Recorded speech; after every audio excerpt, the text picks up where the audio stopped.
Hello, everybody, and welcome to another episode of me talking to Dimitri. Today, I wanted to talk to him about a question that is very close to my heart, and I think very close to Dimitri's heart as well, but that has been under-discussed in the West and grossly misunderstood. The topic is the conflict between Russia and Ukraine, which in the West is being regarded as an actual war. But as Dimitri has spoken about for a very long time now, it is not a war. And the reason for that is that there is no declaration of war. And we want to get into the reasons, how it started, and what the purpose of the war is. So, welcome, Dimitri. Thank you for having me on today. Hello, thank you, Yuri, for inviting me. And I just want to remind that we already once discussed that topic, I think more than 1 year ago, and it was quite interesting. And it is still on my YouTube channel. Everybody can find that old video. I will, in the description of the under this video, and also in the first pinned commentary under this video, I will leave a link to that video so you can review it if you are interested. And yes, that is quite a serious topic, and I'm actually surprised that not many people in the West understand what is going on and why the situation is like this. But we can discuss it in quite a good detail, and I would probably show you something that people don't even suspect about due to mostly their young age. Because you know that when people are of a younger age, their lifespan is limited and they tend to project the events onto their short timeline. So for them, it's very hard to understand what was like 10 or 15 or 20, not to say 40 years before their birth. But this kind of thing heavily influenced the situation because those people who run countries, they are not quite young usually. They can be as old as 70 plus. And their views on certain things might be very much different than the young people with limited views. So I will try to explain this from this view, this point of view, and maybe it will show something new for our listeners. Okay, so what you want to start with? I just wanted to pick up what you said about young people. I think you wrote in one of your books that a child born inside of a prison thinks that the prison is the whole world. Yes. They don't even understand the outside frame. Yes. And of course, Russia and Ukraine have not been around since 2022. They have existed before that. Before they were even one state. So I wanted to ask you that. Okay. Let me explain to you the history first, because without understanding the history, it will be difficult to understand what's the problem. Okay, the geographical location of Ukraine, everybody knows. They can see it on the map in case if they forgot it, as well as Russia. And you can see that they have a quite long border between them. And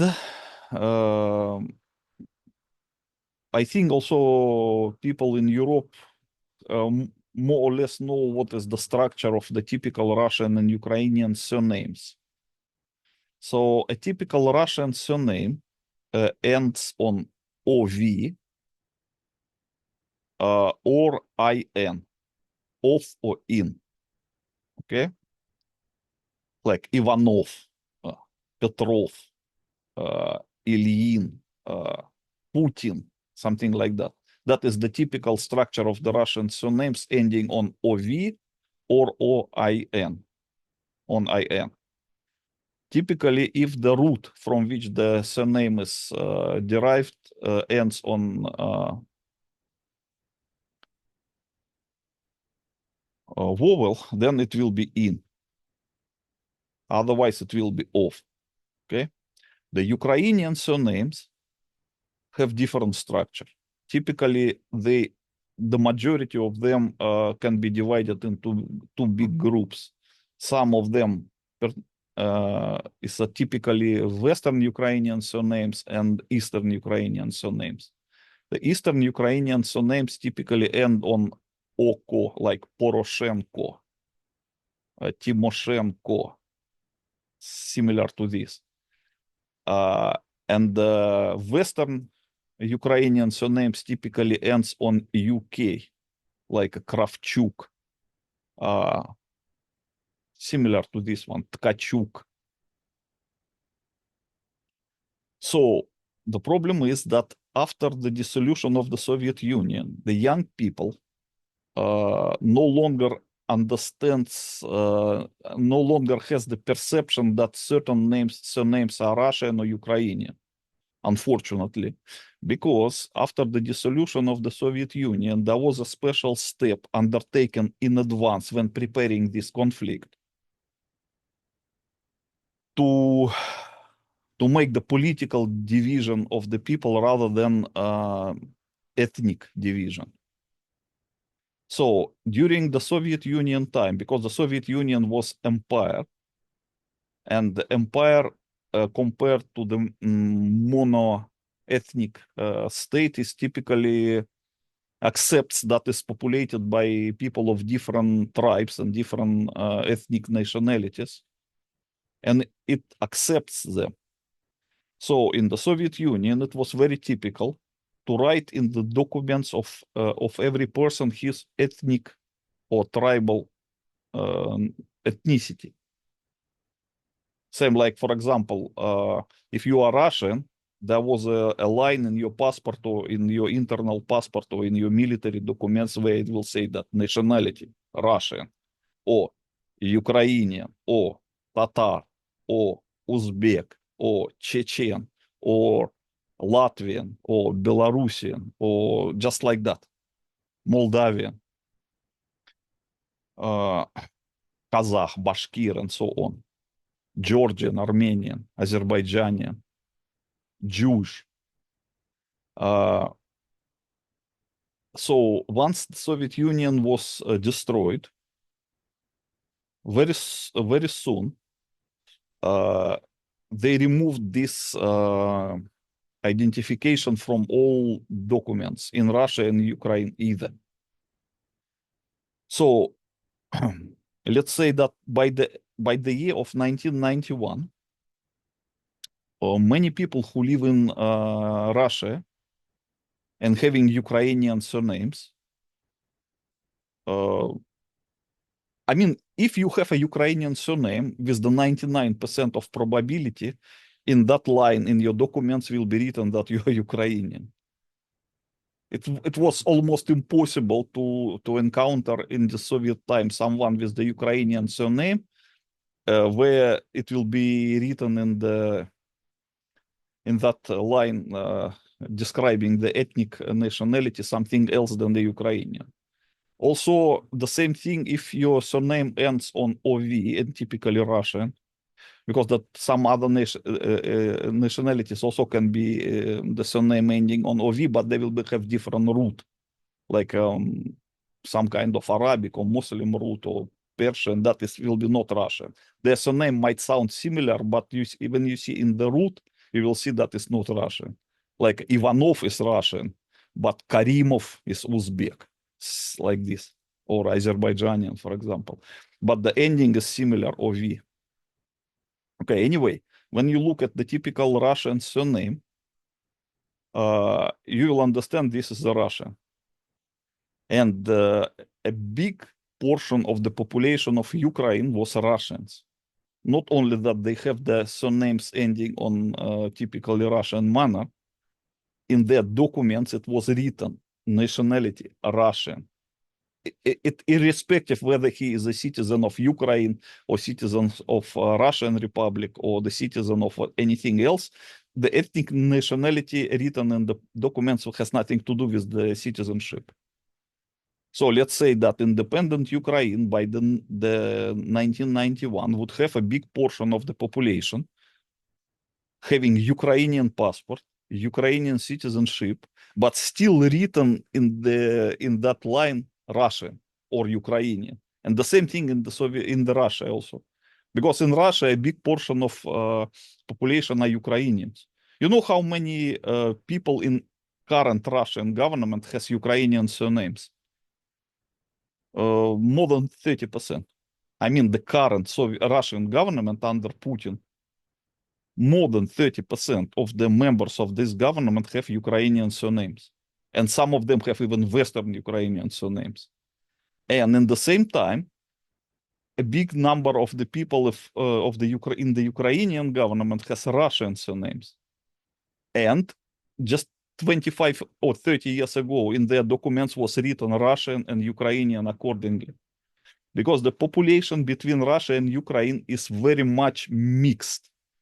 A big number of Ukrainian population are ethnic Russians with the Russian surnames and with the accordingly written their nationality as Russian in their documents before they abolished that line.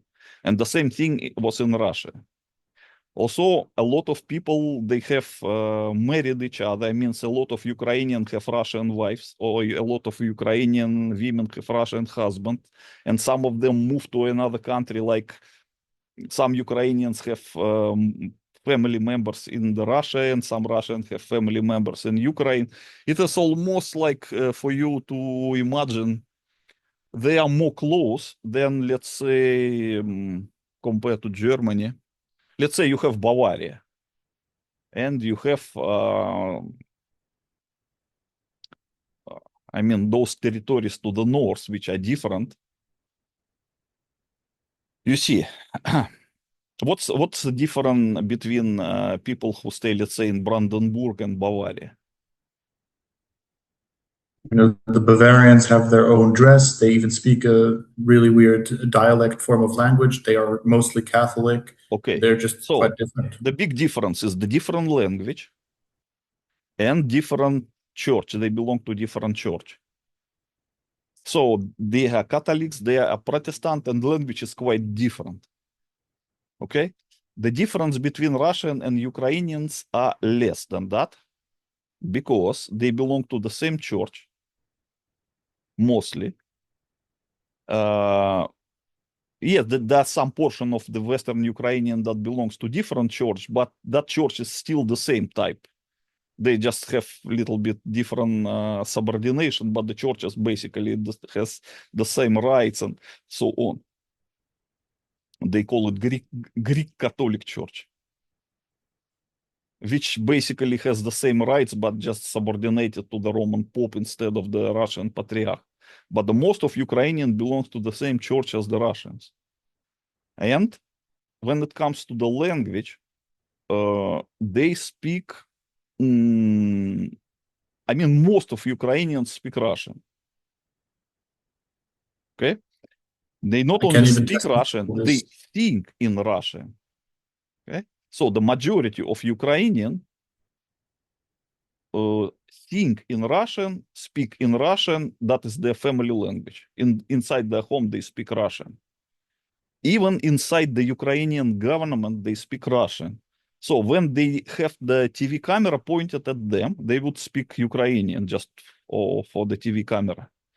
Once they know that the camera is off, they would immediately switch to speak Russian to each other because that is easy for them because they natively Russian speakers. Okay? If I may interject, in Germany, we have a lot of Ukrainian refugees. And I remember some of them speaking clearly, distinctly what I thought was a dialect, but it turns out many of them just speak Russian. They never speak Ukrainian. Okay. In Ukraine, the situation about the language is like this. If you approximately divide Ukraine into the different territories, it will be like that. There is central Ukraine. There is southern Ukraine. There is eastern Ukraine, western Ukraine, and the Crimea. Okay, so the situation about the languages is like that. The western Ukraine historically for a long time used to belong to to Poland and to Austro-Hungary. But not all of it. Some of it also belonged to Poland, but was still under Russia when the Poland was divided. Okay, and some portion for a long time belonged to Austro-Hungary, but it has never been a part of Poland. It was rather dominated by Romanian or Hungarian. So in those areas, a lot of people do not speak Russian natively. They speak some other language, which they call Ruthenian before, and now they call it Ukrainian, but very different dialects of it. They hardly can understand each other. But anyway, they know Russians because they study it in the school, and because that is the language of culture, they know it anyway. They might think in Ukrainian, natively speak in Ukrainian, but they still speak perfect Russian if they want. All of them. I'm talking about the Western Ukraine. So, but the Western Ukraine is subdivided into different territories also. So the most troublemaking territory called Galicia, that is around the Lviv city, which is called Lemberg, I believe, in German.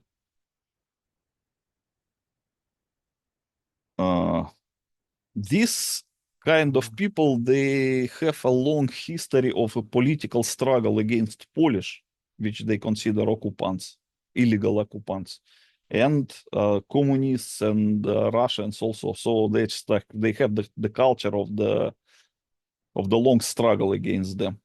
So they are like politically motivated, and they have the like quite militant culture and so on.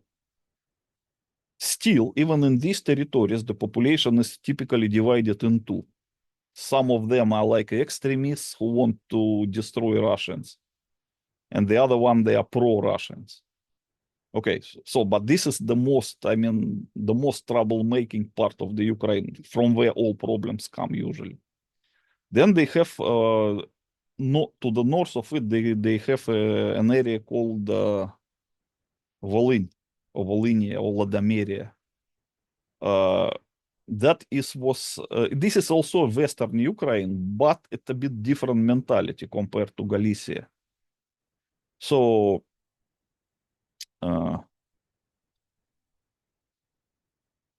because it was under Polish control, but also in the same time under Russian control when Poland was divided. So it means they had less influence from Austro-Hungary, that area. And then they have what they call Bukovina. That actually never belonged to Russia. It was just always part, and not to Poland also. They didn't have any Polish influence. They have only the Hungarian or Romanian influence. So the mentality of these people is very different. And also they have the so-called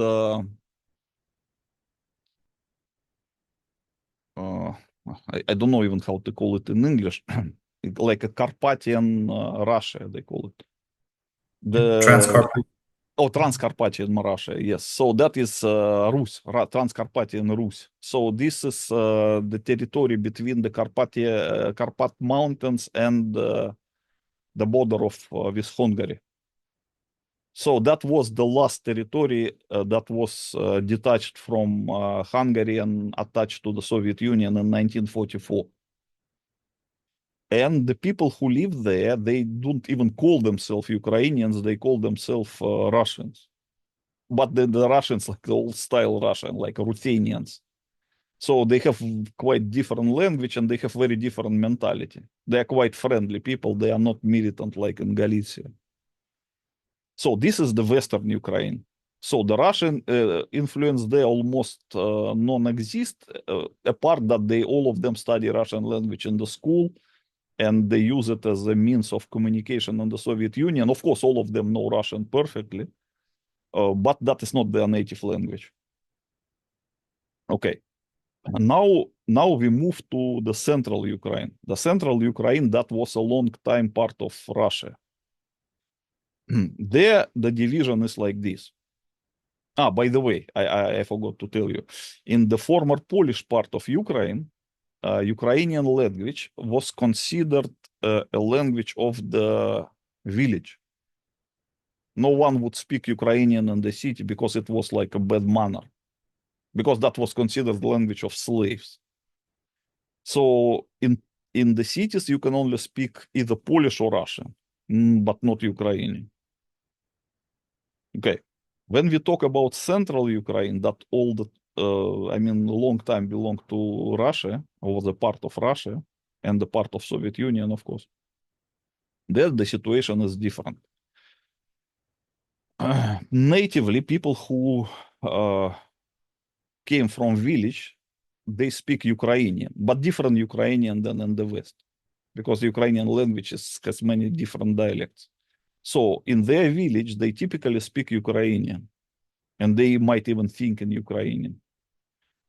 But if they move to city, they would immediately switch to Russian, because exactly as in the Western Ukraine, in the Central Ukraine, to speak Ukrainian in the city was considered a bad manner, right up to the year 2010 approximately. Yes, they study it in the school, they enforce it.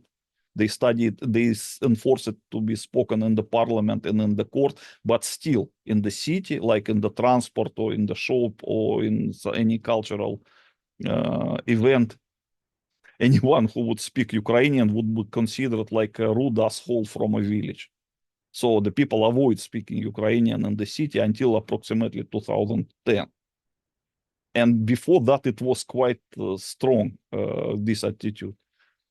So Ukrainian was associated with uneducated villager. And that was not the language to be spoken in the city. Yes, you can speak it with your grandmother in the village, but not in the city. So there was only one city in the whole Ukraine where the speaking Ukrainian in the city was acceptable. That was the city of Poltava. In all other Ukrainian city, you cannot speak Ukrainian. It was really considered as a very, very bad manner. You can either speak Polish or Russian. So that was the situation with the Ukrainian language in the central Ukraine and partly in southern Ukraine also. So the villagers mostly speak Ukrainian natively, but it was like underdeveloped language. And once they moved to study in the city or to work in the city, they would mostly forget Ukrainians, accept Russian as their main language, and they will probably begin to even think in Russian because it was considered like a higher language compared to their village language. And that's why all central Ukraine, except the city of Poltava, where it was acceptable to speak Ukrainian for some reason, would speak Russian in the cities.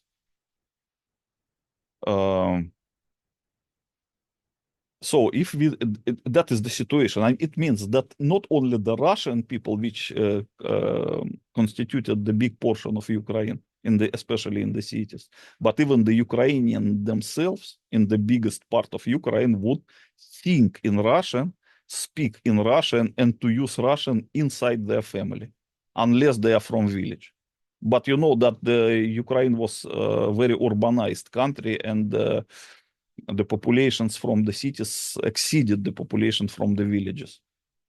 So that means not many people actually speak Ukrainian.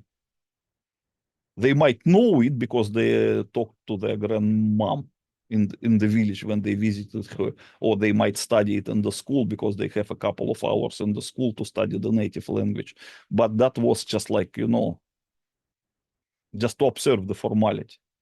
So everybody speak Russian, read Russian books, watched Russian movies, communicate in Russian in the school, in the army, in the work, in study, in university, or whatever, and even in their family. That was how the Russian language was in Ukraine. Okay, then when we talk about the southern Ukraine, which also includes like a city of Odessa and Nikolaev and other cities like that, there even less Ukrainian were available because that is mostly Russian cities and they mostly were populated by Russian and by Jewish and by some other nations, but Ukrainians, they were just like a few percent typically. But in the villages of southern Ukraine, still they can speak Ukrainian in some villages. Okay, and then there was another area, which was the eastern Ukraine. Eastern Ukraine can be subdivided also into two parts. There was like a Cossack part, which like a Kharkiv area and a Sumy area, and also partly Chernigiv area to some part. And then there was like an industrial parts of the eastern Ukraine, which is called the Donetsk city and Luhansk city and the areas around them. Okay, so these two areas are a bit different. The so-called Cossack areas, they have different mentality. And although they speak Ukrainian, but not in the cities, in the villages, in the cities, they still speak Russian, and they have, I don't know how to explain it, but they have more pro-Russian mentality actually in that areas, traditionally, because they were Cossacks and they serve as a Cossacks for the Russian Tsar and so on. It's very close to Russia today. Yes. And when we talk about the two industrial areas, like Donetsk area and Luhansk area, that is completely Russian territories populated by Russian with no Ukrainians almost, unless they moved there in the recent times. Why they were given to Ukraine is just because the Russian Tsar actually neglected the development of the Ukrainian nationalism in the end of the 19th and beginning of the 20th century, just neglected it. And the result was very bad. The Ukrainian nationalistic movement became very dangerous for the integrity of the Russian Empire at one point. So when the Tsar was overthrown and the Bolsheviks came to power in Russia, they had to deal with Ukraine and they had to deal with the Ukrainian nationalism somehow because it was already there. And it was quite destructive for the integrity of the Russian. Of the Russia, the Bolsheviks tried to reassemble after the revolution. So they believed that the Ukrainian nationalism roots came from villages mostly, because they understood that in the cities of Ukraine, most of the people speak Russian anyway. But still, they see that the Ukrainian nationalists, which they consider as like a petty bourgeoisie ideology, dangerous for the communist ideology, might prevail totally in Ukraine. So in order to have them, not to have the majority of these kind of folks, they decided that the two big industrially developed areas of Russia, Donetsk and Luhansk area, be attached to Ukraine, just to, to make the more Russians there and less Ukrainians, just like that. So in order to have the Russian to be majority in case of they have some voting or something like that. And finally, so that when we talk about these two areas, this is just typically Russian. They were part of Ukraine, but almost no one they speak Ukrainian, and they have Russian mentality, Russian names, and then the number of Ukrainians in this city is not bigger than the number of Ukrainians in any other Russian city, typically, unless they move there in recent times. Okay, so and the last territory was the Crimea Peninsula. That was completely Russian territory with quite a few Ukrainians, fewer than in Moscow, have more Ukrainians than in Crimea. So yeah, in Moscow quite a big Ukrainian population because they came to study. They were part of the Soviet government, and the Soviet government was mostly Ukrainian by the ethnic composition. Khrushchev was Ukrainian, Brezhnev was Ukrainian, and a lot of people they bring with them were Ukrainians, and all of them finally settled in Moscow. They didn't want to come back to Ukraine. Okay, so in Moscow, the Ukrainians are more than in Crimea, actually, if you compare. So the Crimea was part of Russia, with typically Russian population, with only a few Ukrainians. But in 1956, I believe, Khrushchev, that was the head of state in Russia then, decided to give Crimea to Ukraine as a gift, as allegedly for commemoration of the unification of Ukraine and Russia 300 years before that. There was a 300 years anniversary of the unification in of Russia and Ukraine, which in the communist point of view it was a unification, but in the point of view of the Ukrainian nationalists it was annexation.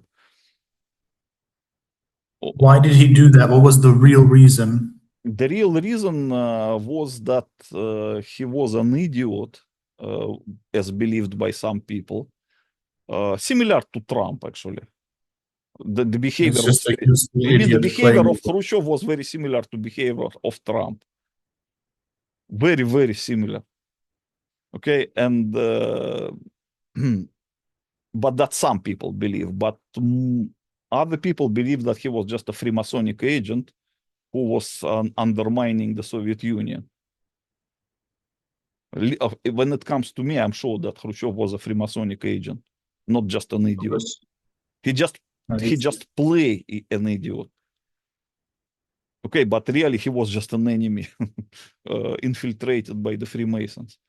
So, but you know that as long as the Soviet Union was a single country, it actually didn't matter whether the Crimea belonged to the Russia or to Ukraine. It doesn't matter. The same as the Luhansk and Donetsk area, it doesn't matter whether they belong to Russia and Ukraine when the Soviet Union was then a single country, in fact. It was just like administrative division, and it didn't make any real changes then. But now it's a point of conflict. Of course. Is that the But goal? Was that the reason behind it? Russia and Ukraine separated in 1991, that begin a point to trigger a conflict, because the Ukrainians who got the power in Ukraine in 1991, they consistently suppressed the Russian culture and the Russian language. So slowly but surely they closed all Russian schools in Ukraine. Like, can you imagine that the Kiev, the capital of Ukraine, is a typically Russian speaking city? There were no Ukrainians speaking in Kiev, typically, all Russians. It doesn't mean that there were no Ukrainians in Kiev. There were a lot of Ukrainians with typically Ukrainian and even Western Ukrainian surnames and with the nationality Ukrainian. But they would never speak Ukrainian in Kiev. They would speak Russian, think in Russian, and speak in their family in Russian and study in Russian in school and in the university. So there were quite only very few Ukrainian schools in Kiev before, and they were not popular because normal parents wanted their children to study in Russian school because they will have more, how to say, more option later for the career, for study, and so on. Okay. Now imagine that a few years before the conflict started, those people who promote the so-called Ukrainization and the suppression of the Russian culture in Ukraine closed all Russian school in Kiev. There was not even a single Russian school in Kiev before the conflict started, not even one. I believe in Germany you have more Russian schools than in Ukraine. We not talk about the Western Ukraine, where really a lot of Ukrainians natively speaking. And we talk about Kiev, which is a Russian-speaking city. Okay, the same can be applied to many other big Ukrainian cities like Dnipropetrovsk, Kharkiv, Odessa, which is completely Russian city. Okay, and so on. And can you imagine what kind of sentiment it triggered in Ukraine, where the majority of people feel suppressed because they prohibit them from using their own native language, and in Russia, where they how to say, where by the propaganda means they stir the anti-Ukrainian sentiment. Okay, of course, They this pit them is against each other. this is all political manipulation just to start the war. Okay, this is definitely not to improve culture. This is a carefully calculated step to divide the Russia and Ukraine further and to force them to fight each other. Okay, okay. Now, a part of enforced Ukrainization of Ukraine and suppression of the Russian language and culture, they change, of course, school program. So they begin to teach in Ukrainian school all children, including those children with the surnames ending on OV, OIN, like the typical Russians. They begin to teach them into like a false Ukrainian history and instill various, how to say, Russophobic sentiment from school. Okay, and it worked because they carefully calculated this. So, like for example, during Hitler's time, you can imagine how strong was anti-Jewish propaganda in Third Reich. Okay, it is almost the same was used inside Ukraine against Russia and Russian language, Russian culture, and so on. It means it was, I mean, the Russophobia was embedded into the school curriculum in Ukraine. So they managed to grow up almost two generations of young Ukrainians who natively hate Russia, despite their own surname being ending on OV or IN. They tried the same thing in the Baltic countries. In where? In the Baltic countries, Yes, in Estonia, Latvia, and Lithuania. there it is difficult because the like Estonian and Latvian, they are just really different ethnic tribe compared to Russians. Okay, but the Ukrainian and Russians, they are just like the same, you know, because if Ukrainian lives in Russian, uh, I mean in Russia, he doesn't feel Ukrainian, he feel Russian despite having the Ukrainian surname. As I told you, more than 30% of the current Russian government has Ukrainian surnames and even the Western Ukrainian surnames.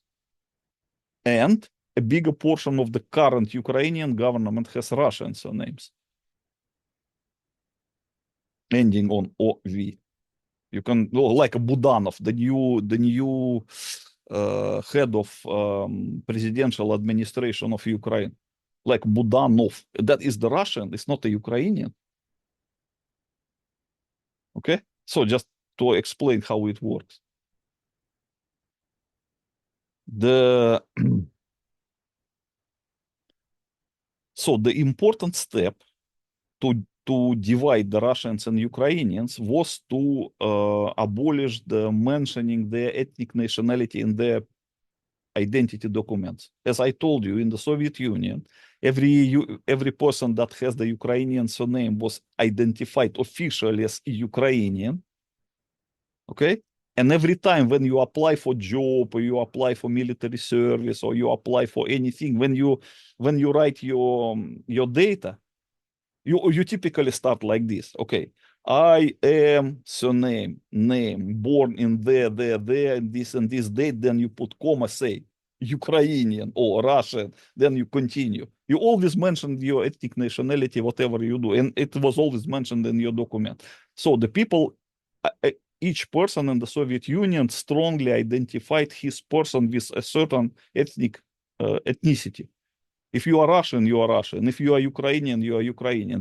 But they didn't feel different to each other. They were like brothers, actually. Okay, but still it was mentioned.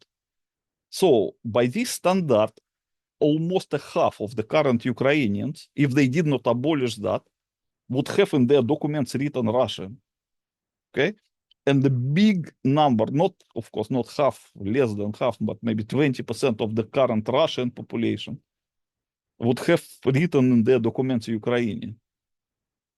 Okay, but because they abolished that and they make a purely political division, all those Russians that stay in Ukraine became Ukrainians by their citizenship, and all Ukrainians that stay in Russia become Russians by their citizenship.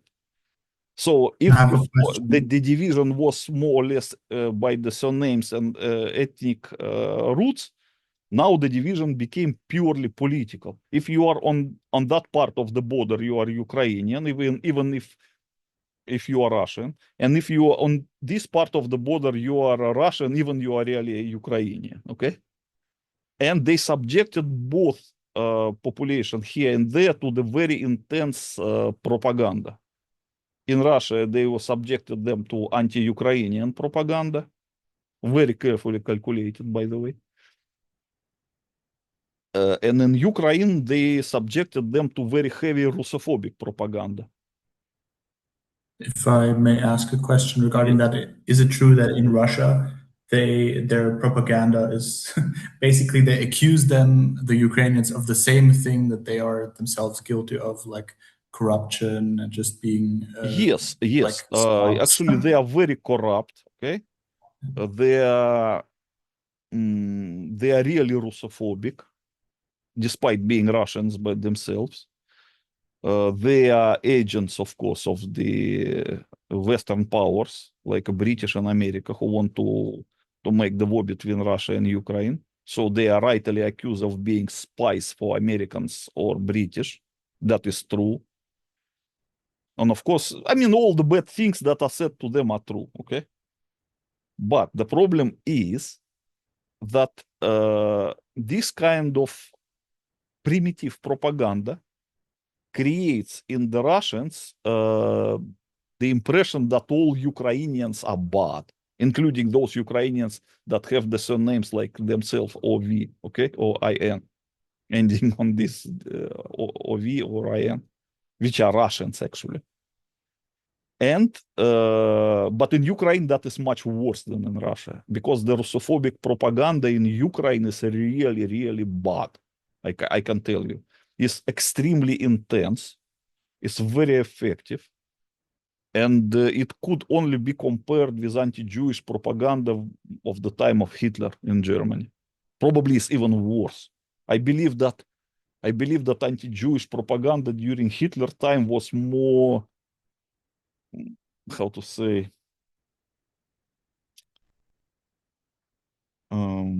more lenient, probably, or more reasonable, So the Russophobic propaganda in Ukraine against Russia is really unreasonable.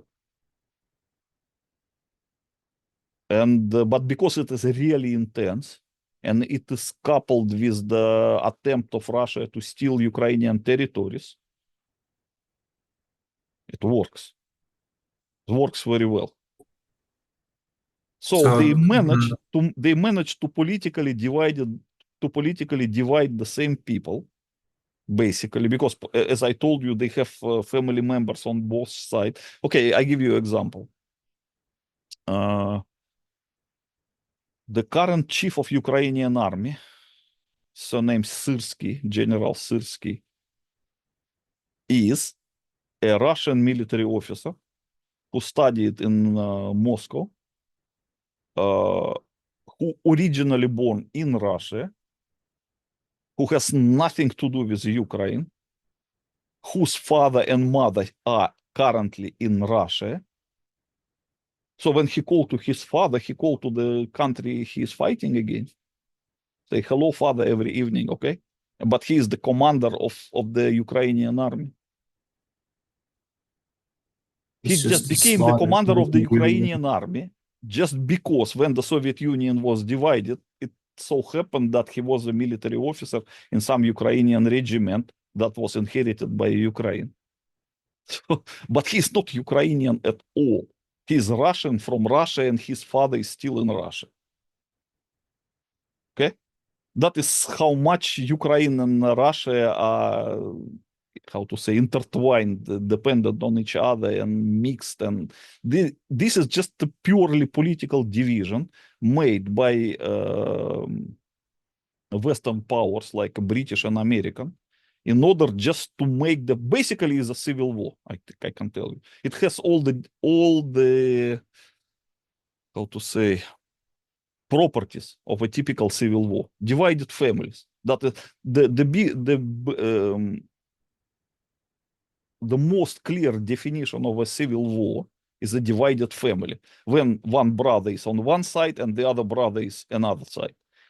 In the conflict between Russia and Ukraine, a lot of family are divided. So one son is fighting on this side, the other son is fighting on this side. Is it clearly, purely civil war? But for the Western viewer, it is presented as allegedly independent Russia aggressively attacked independent Ukraine. But look, they were divided just like 25 years ago or 30 years ago. They're still the same country. And we're together for thousands of years. Yes. Okay. So basically, if you divide today Bavaria and the rest of Germany and make a civil war between them, there will be more reasons. No? Why? Because the Bavarians speak really different language and they are Catholics. The Ukrainians speak the same language and they are belonging to the same church. But the people, I have to And say, not only that, they also mix to the extent that a lot of Ukrainians live in Russia and associated themselves with Russia now, and a lot of Russians live in Ukraine and associated themselves with Ukraine. That is a purely political division, and this is clearly civil war, whether you like it or not. it's quite tragic to see brothers fighting. And it's also sadly very cleverly done by the people that stand behind both I can states. tell So in you, Ukraine, I can tell you more. You know, in Soviet Union, some tribes, nations were considered as like a brotherly. Let's say when you use the term of like a brotherly nation, you can say like that. Georgians are brothers to Russia. Okay. Or you can say Armenians are brothers to Uzbeks, or Uzbeks are brothers to Russian in this way. Okay. But you would never say that Ukrainian is Russian to Ukrainian and Russian are brothers. No, the Ukrainian, Belarusian, and Russian and Soviet Union were considered to be not brothers. They were considered to be the same, exactly. So when if you are Russian, let's say that you study in university or you study in school, and let's say that in your class there is some guys from Armenia or from Uzbekistan or from Georgia, you will understand that they are different. Okay, you will still consider them brothers because they are the same Soviet citizens and nice guys. Okay, but you will see that they are a bit different. But that was, I mean, your relation can be considered a brotherly relation. But in the class or in the same, let's say, group in the university or in the military school or whatever, where the Russian, Ukrainian, and Belarusian studied together in the Soviet Union, they were not considered different, just the same. Okay, so Doesn't the word Ukraine also mean just the border of Russia, the borderland? this is another story because the Ukraine is quite big. As you look at the map, it is bigger than France, so it could hardly be considered border. It was considered as a part of Russia actually. So, from the Russian point of view, especially for the people who are over 60, like me, and of course over 70 as well, the attempt to tear away Ukraine from Russia is considered as like an enmity against Russia, like separatism, basically. So, like a Ukrainian considered Donetsk and Lugansk rebels as the separatists. But people who live in Russia, they consider the whole Ukraine to be separatists. So they believe they just part of Russia who were just brainwashed by the Western powers, and in order to steal their territory, the industrial potential, and a bigger part of the population, and just turn them against Russia by the intense anti-Russian propaganda. That is how Ukraine is perceived by the people who are older 60 in Russia. Because they still remember Soviet Union and they remember how it was during the Soviet Union, okay? So, and their views are very different from the views of the young people who don't know the history, who only was born in independent Ukraine and were just like, how to say, indoctrinated with the Russophobic propaganda in the school, in the TV, and so on. A very different perception.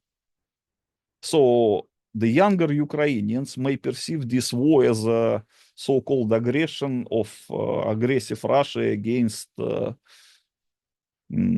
innocent Ukraine, would say. But for people older than that, it's perceived like a civil war that was stirred by the British and the Americans. Okay, and why they do that? This is another story. So Well, that is the how to say the history of. I mean, more or less for to understand how it is perceived by the young people and the people who still remember Soviet Union. thank you. That's very important information that you can or you never hear in the West.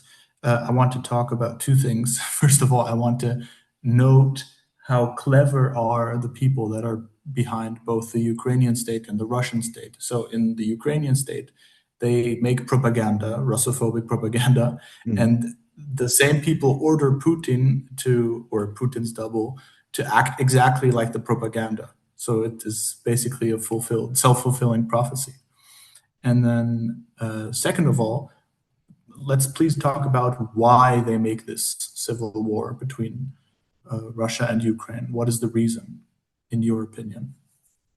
The reason is that what we call collective West means Europe plus America plus Canada plus Australia hate Russia traditionally. So that is the main reason. So they just hate it. They hate Russians and they want to destroy it. Preferably to divide it into smaller parts, so they will. Mm, in fact, they could divide Russia a long time ago because Russia was very weak for the last 30 years, as you remember. And if they really want, they could divide it. But they cannot do it because they fear China. Because the China is quite strong. They attempted to divide China in 1989, I believe, when they attempted to make a colored revolution, which did not work. So China remains strong. And as you see how powerful China became. And if they destroy Russia now, they will be forcing China alone. So they don't want to destroy Russia now. They want to weaken it as much as possible, but they still want to keep it as a kind of potential tool against China. Otherwise, they will destroy Russia already. if not China. But why do they hate Russia? And when I say they, I'm guessing you don't expect everybody in the West to just instinctively hate Russia. Of course, this is instilled into them. But why do those that join the West hate There is Russia? many reasons. Religious reason and political reason. Okay, let's talk about political reason. You know that Europe traditionally became rich because of their colonies. Because the Europe itself is quite small, it is poor with mineral resources. So what it can do? To grow grape and make wine in the southern part, or make olive oil in some southern part, and make some whatever wheat or rye in some northern part. It's nothing much. Okay. But you see how rich and how influential Europe became. Why? Because of their colonies. Because they figured out that if they invested in their fleet and conquer some distant countries, making them their colonies, they became rich. So and it has so happened. You remember how big was the British colonial empire? It It was was even big. bigger than the Russian Empire at its biggest Of extent. course, it was bigger. They had India, they have bigger part of Africa, they have a lot of other colonies here and there. The United States and Canada and Australia, this was all part of the British colonial empire. But at one In two and point, a half the continents. British colonial empire, and also they competed with Russia, by the way. They call it like a The great game. great game, yes. So at one point, the British lost all their colonies and they became nothing. But Russia retained all their colonies. Because Russia was not the sea power, it was like land power. It just enlarged itself by consuming the neighboring areas, and it became as big as the Soviet Union. It was even bigger during the time because uh, a part of Poland and Finland also was part of Russia. So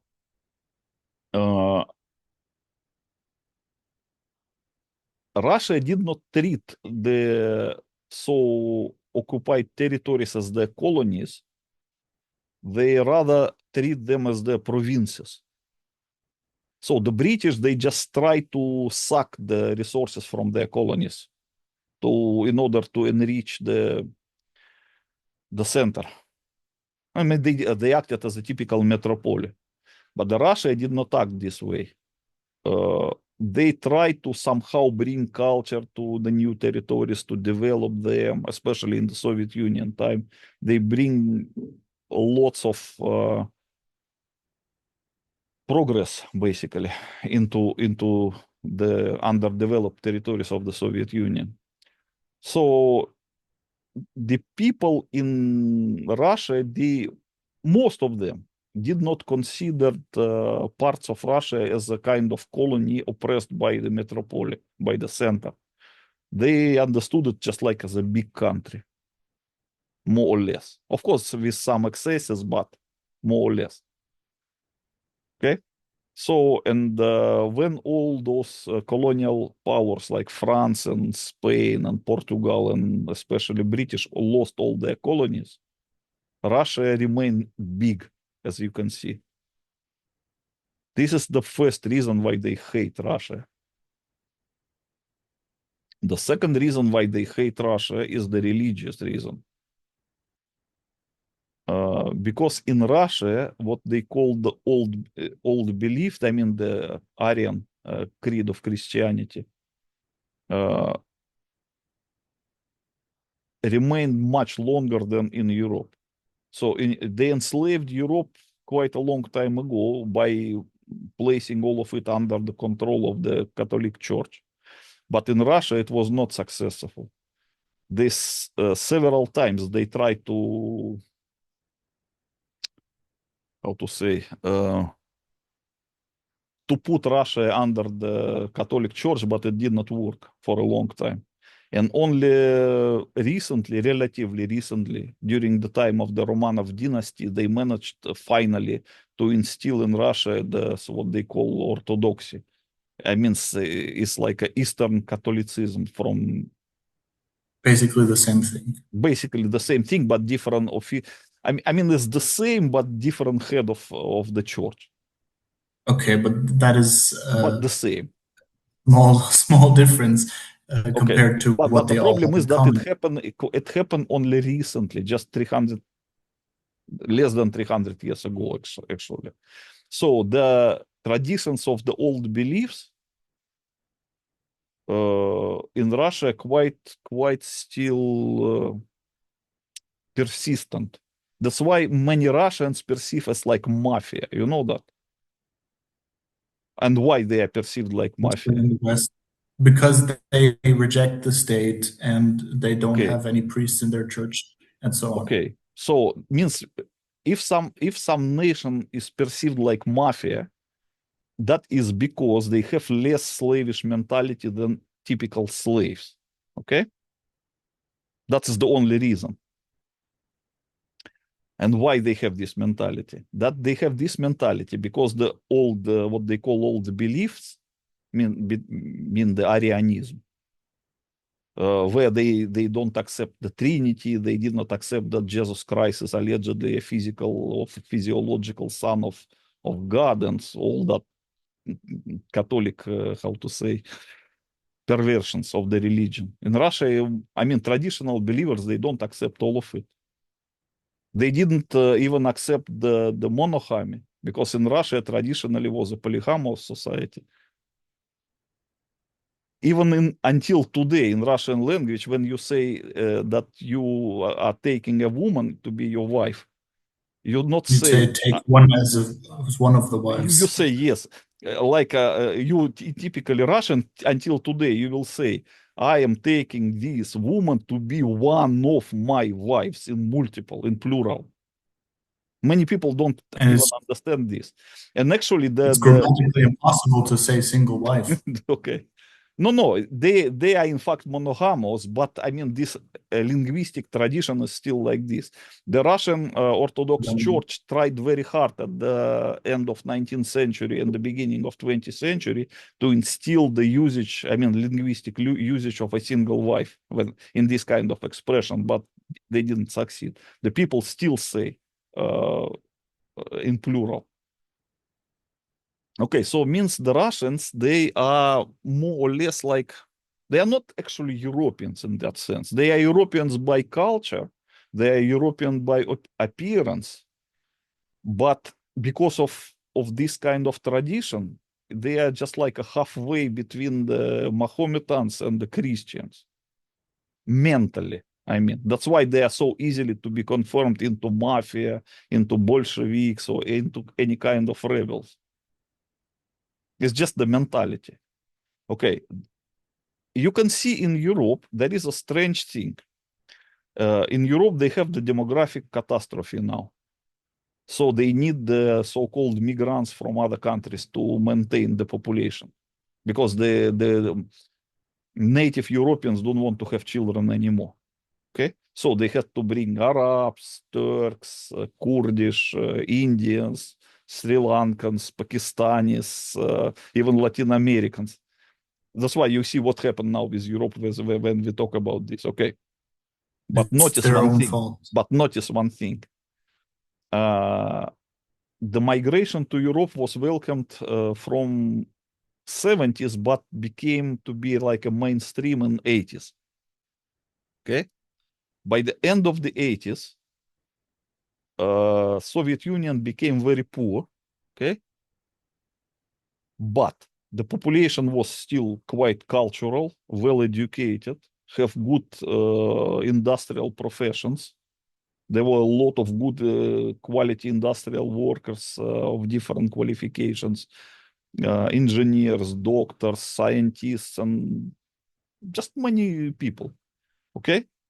And many of them would like to move from Soviet Union, let's say, to Europe, just to be a new Europeans. They would I mean, many people wanted to leave Soviet Union because it became poor and no prospects and so on. But notice that in Europe, they never wanted Russian and Ukrainians to be in Europe. They wanted instead Africans, Indians, Sri Lankans, whoever, but not Russians and not Ukrainians. Did you notice that? And even today, They're worried of them being even rebellious. today, they might have a good opportunity to have the lots of Ukrainian refugees, a few millions run away from Ukraine. But they did not want them. They would prefer Africans. They would prefer Indians. But no, Ukrainians, they want to send back to their death to fight in the war now in Germany. Why like this? You know why? Because of their mentality. Because of their It's mentality. very Because infectious. they know if they bring Indians, Africans, whatever, they might, how to say, digest them and attempt to make them a new slaves for Europeans. But they know when they bring Russians or Ukrainians, they bring mafia. Okay? So that is not good slaves. They could be, but I mean, in certain situations, they can be also good rebels. They could either be easily confirmed into mafia or they could be confirmed into rebels, like make a new And they will revolution. take a lot of new education to be converted into the slaves. It'll take up And a not lot of only that, resources.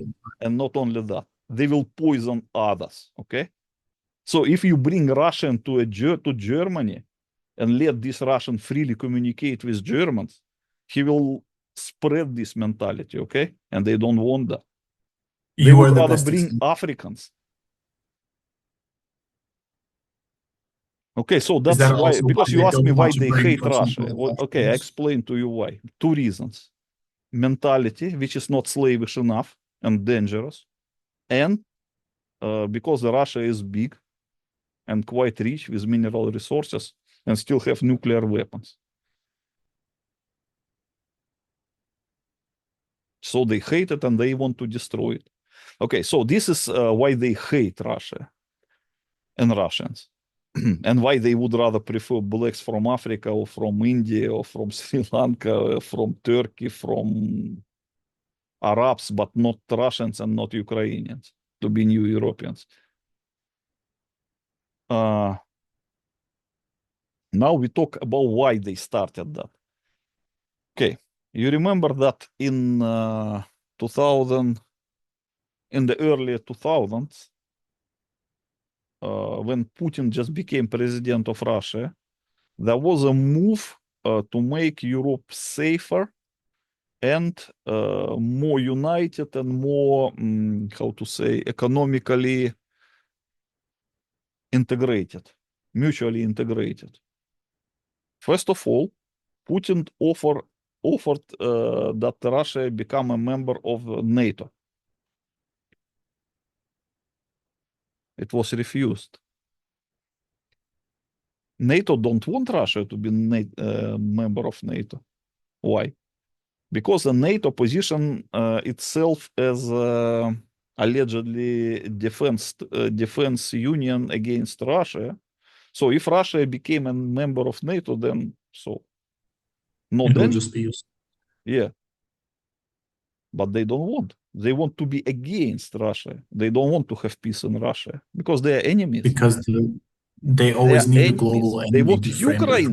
They projects. want Ukraine as a part torn of Russia to be a member of NATO, just to have more reason to make a war between Russia and Ukraine. But they don't want to avoid the war. They want the war. Okay, now I explain to you why they want it. You remember that Germany's economy was quite good by then. It was in the good development. Yes, they are missing native population, but they still try to somehow manage it because they move a lot of industries to other countries and they can still maintain it somehow. So the German economy was okay. French economy was not bad also. Italian also not bad. So European economy was quite okay. But there was a project to unite Europe, Russia, and China. into the single economic space. So everyone would benefit from it because Russia is rich with mineral resources and cheap electric power. China is rich with the cheap human workforce, and also with some industries. And Europe is rich with technologies. So if they united like that, it will be quite self-sufficient unity. They don't need anything. The They don't need United States colonies. and They British don't don't need to want that. fight with anyone. They will be happy with that. Okay? Who will be out of this ship? Out of this The boat? British and the British. Americans. Okay. No, the Americans, yes, but they could still survive because they are big enough. They have enough of consumers inside America. They are big. They are rich. They have Latin America under them. They can still be okay. Okay. They can still rip Africa off. They can still have some interest in the Pacific Ocean. They will still be okay even without Europe. Yes, they will lose something, but not everything. But who will But the be British really will be out of screwed. this boat is the British, because they are small, they are isolated, they are just basically nothing, okay? Except of being a country for which is positioned itself as a good Banks. safe for banking and exporting the football, they have nothing else, okay? I mean, they lost everything really, but they still want to play a big power. They don't want to just be, thrown out. So what the British did? First of all, they took Ukraine, how to say, the Ukraine officially belonged to America since the dissolution of the Soviet Union. The What do Americans, you mean the, by who, that? who, I mean, the Americans were the ones who run the puppets in Ukraine and invest into the Russophobia and so on. So the Ukraine was the American investment since the dissolution of the Soviet Union. So at one point, the Britain decided to take Ukraine over from Americans, and Americans gave Ukraine to British. Okay. So now the one who run Ukraine is no longer Americans, it's the British. Second, the Britain itself, you remember they quit the European Union, which they call Brexit. Why? Because they already know the development. They want to be out of it. Okay. Now, who is the main enemy of Britain in Europe, in continental Europe? It's the same as in the First World War and in the Second World War. Is Germany, of course, as the main, the most economically developed country in the middle of European Union.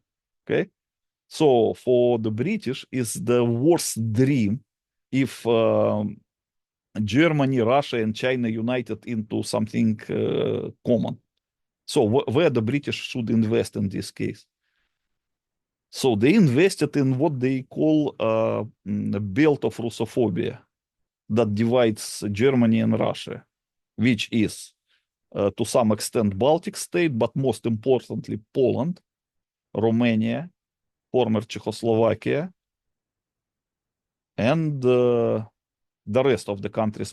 I mean, what the countries of the former East Bloc, what they call They Romania, even tried with Belarus, Hungary, but it didn't work. Czechoslovakia, Poland. Okay. So where the weak point is? The weak point is Ukraine. Because if Ukraine is with Russia, the belt, the Russophobic belt will be very slim, and Russia will be too much strong and too much close to Europe. So in addition to, you look at which the most Russophobic countries are now is Poland, Latvia, Estonia, Lithuania, Romania, to the lesser extent former Czechoslovakia, means Slovakia and Czech Republic. They also attempted to do it with Hungary, but it didn't work due to some specifics in Hungary. But they wanted also. Okay. And also Finland, right? Yeah, Finland, but with Finland it was difficult until the last moment because it was officially, say, a neutral country due to some specific. But anyway, the Finland doesn't divide Russia and Germany. The Poland is the one. Okay, so the most investment of in Russophobia goes to Poland. Poland, and to make this Russophobic belt thicker and less penetrable, must be added to it Ukraine and Belarusia. So with Belarusia, they attempted, but it didn't work. You remember 5 years or 6 years ago? They tried hard, but Yeah. it didn't work. But they will try again. They will try to convert Belarusia into something like Ukraine for sure. They will not stop attempting that. So, but You the think they biggest, will start a war there or a huh? conflict? You think they will start another massacre like in Ukraine, in Belarus, For sure. Don't between even doubt. Poland and them? Maybe? Okay, but now they have problems because of the dictatorship in Belarus, which is officially pro-Russian and it's hard for them. But if they make any kind of so-called democracy in Belarus in 2 years, they will convert it into something like Ukraine for sure, with the same result. Because the Belarusians they're even more close to Russians than the Ukrainians. So so if in Ukraine at least some people speak Ukrainian in the village, in Belarusian basically no one speak Belarusian at all. It's just a purely synthetic language. I mean, taken out of the blue. No native speakers of it basically. So I mean, it's just like a kind of dialect which they attempted to make as official state language, but so if they manage to make any kind of democracy in Belarus, the results will be worse than in Ukraine for sure. But anyway, they were quite successful with Ukraine because they managed to make a war between the former parts of the hated Russia. It's basically if the Russians hated British to the same extent and managed to make a civil war between Scotland and England, just the same. And not call it civil war, but made it for the war of independence of, let's say, Scotland. And the Scottish are even more separate, just ethnically and Yes, of course. linguistically, Of than the course, they are Ukrainians. more They separate. have more reason to fight. Yes. Okay. Uh, so that's how it looked like. So the British heavily invested in that, and they are the primary beneficiary from the division of Europe and from weakening the Europe. Because you see what they did with Germany. They deprived Germany of the cheap Russian gas and oil. Okay, so the German industries went bankrupt or moved to America, which is good for Americans at least, but for the British also because any kind of weakening of Germany is beneficial for Britain. So they make the impossible unification, not the unification, but making any kind of economic union or most like a common economic space between Russia, China, and Germany and the rest of Europe by creating the Russophobic belt of Poland and Ukraine on the way. So that's how the British survive. But I don't know why the Germans are so stupid that they don't understand this kind of thing. It is so simple and it is so obvious. I guess they think that states don't have interests. They think everybody just is neutral towards each other as long as they're not killing each other. But in reality, of Yes, course, but now there is a new stage. Now they want the Germany to participate in the war. You see now what is going on in Germany. of course, they will do They it are for sure. preparing for the how to say, for the mobilization of population. They just Already, want German Germany to males. directly participate in this war. It's because, or I recently read, I think German males between 18 and 45 are not allowed to leave the country for longer than 3 months without permission Why? Because they are preparing for the because they war. want to kill them. Okay, so that is how the British want to destroy Russia by the hands of others. They can no longer use much of Ukrainians because most of them are killed already. So they will now use probably Polish, Germans, Romanians, maybe.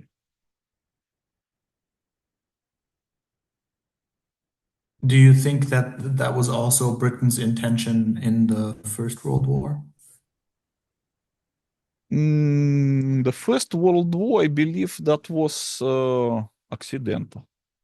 I think that was the God's interference. Just the God wanted to start the apocalyptic century.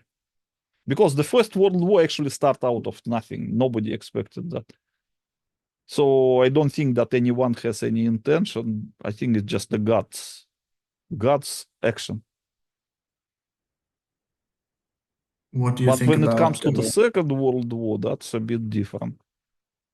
This, I believe, the Freemasons started it.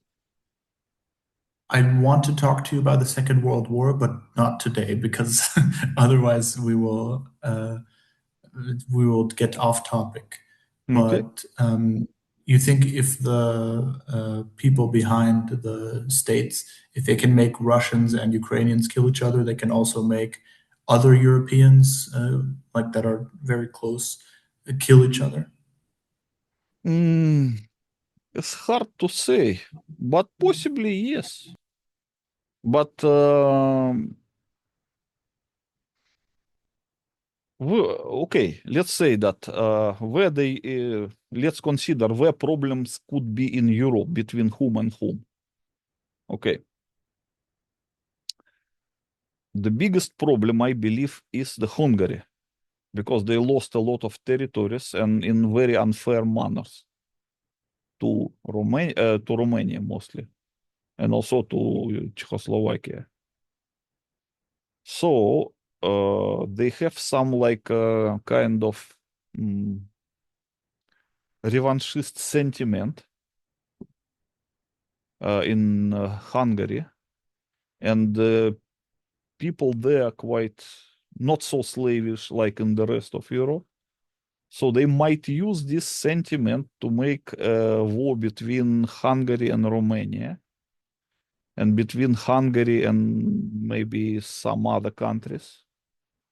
Also, of course, there is a big possibility of the war between Poland and Germany, because Polish were given in quite unfair manner certain German lands, as you remember. By Uncle Joe. Yes, and in Russia there is what they call now became enclave that is called the Kaliningrad area, which was formerly the Königsberg. And in Europe, they try to stir this anti-Russian sentiment that they should take this from Russia because Russia possesses it unfairly, if not to say illegally. So they might start with this, but they can continue also with Poland. Because the question is, okay, if they reclaim that former Königsberg area, which was the northern part of Eastern Prussia, who might be the one who claim it? Poland or Germany? What do you think? Well, logically speaking, of course, Poland and Lithuania surround that territory, and it would be Okay, wait, difficult wait, for wait, wait, Germany wait, to wait. occupy. Let's say that someone, just imagine a theoretical presumption.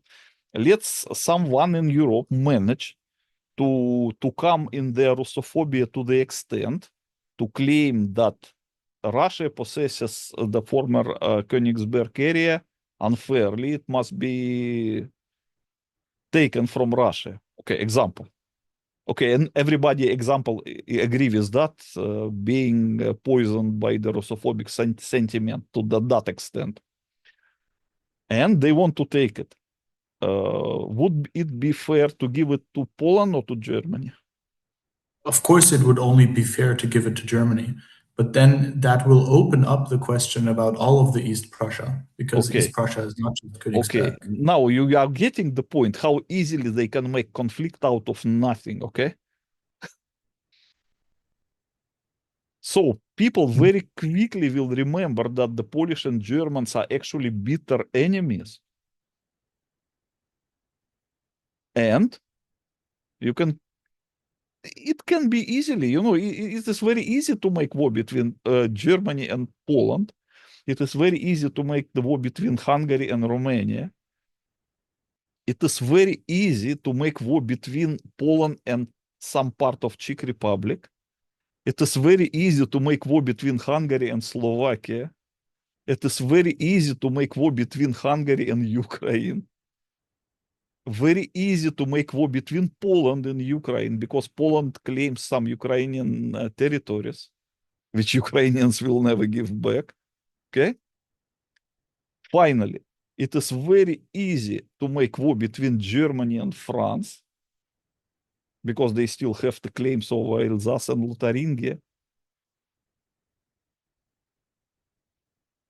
Okay, now they don't have claims, but they will quickly have them once the matter, once they start to bring the new borders in Europe. That this matter will come up very quickly. Okay, so now it is easy to answer your question. It is possible that the Europeans start to kill each other. Easy, believe me. Nobody would ever imagine that the Russians and Ukrainians would start killing each other just 15 years before that. It was impossible because it's just the same people. How it can be? But now you see. So why do you It's think quite, that it is impossible in Europe? It's very much possible. of course, yeah. I mean, they've done it before. It's not impossible. But in this case, let's talk about the timeline because the Russia-Ukraine conflict started in 2022. And of course, No, it no. was Russian started and because Ukraine conflict started in 2014. In fact, in that's 2022 started just the invasion of the the Russian invasion. troops. That's what I meant.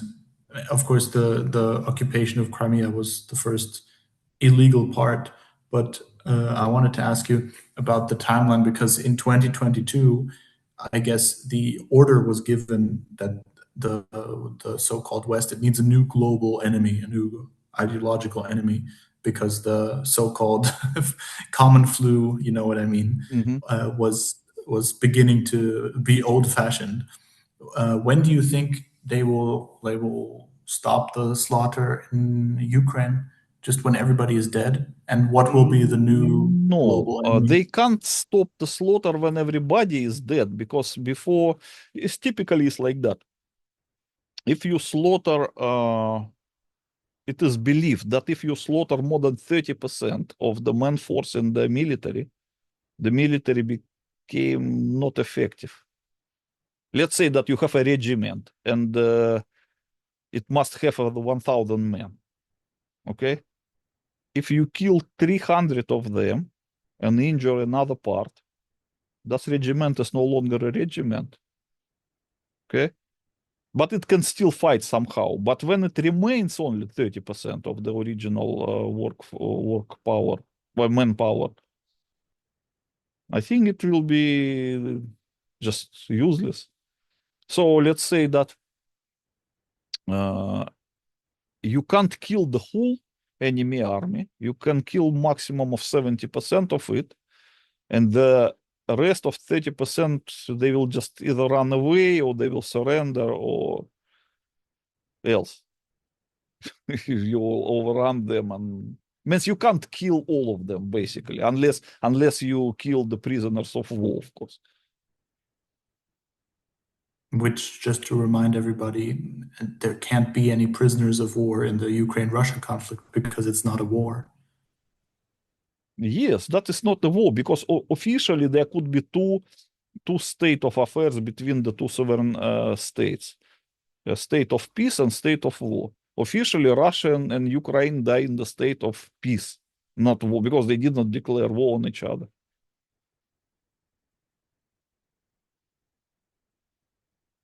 It's very gruesome to think about that even without a war declared, there can be such a massacre.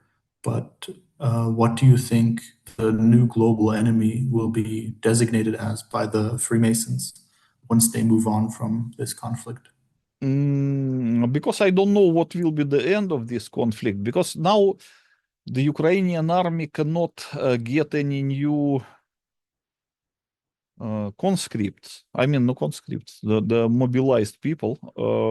So they already exhausted the internal resources. So to continue, they had to kick out the refugees from Europe. And you know that Zelensky a few days ago was in Germany and he reached an agreement with the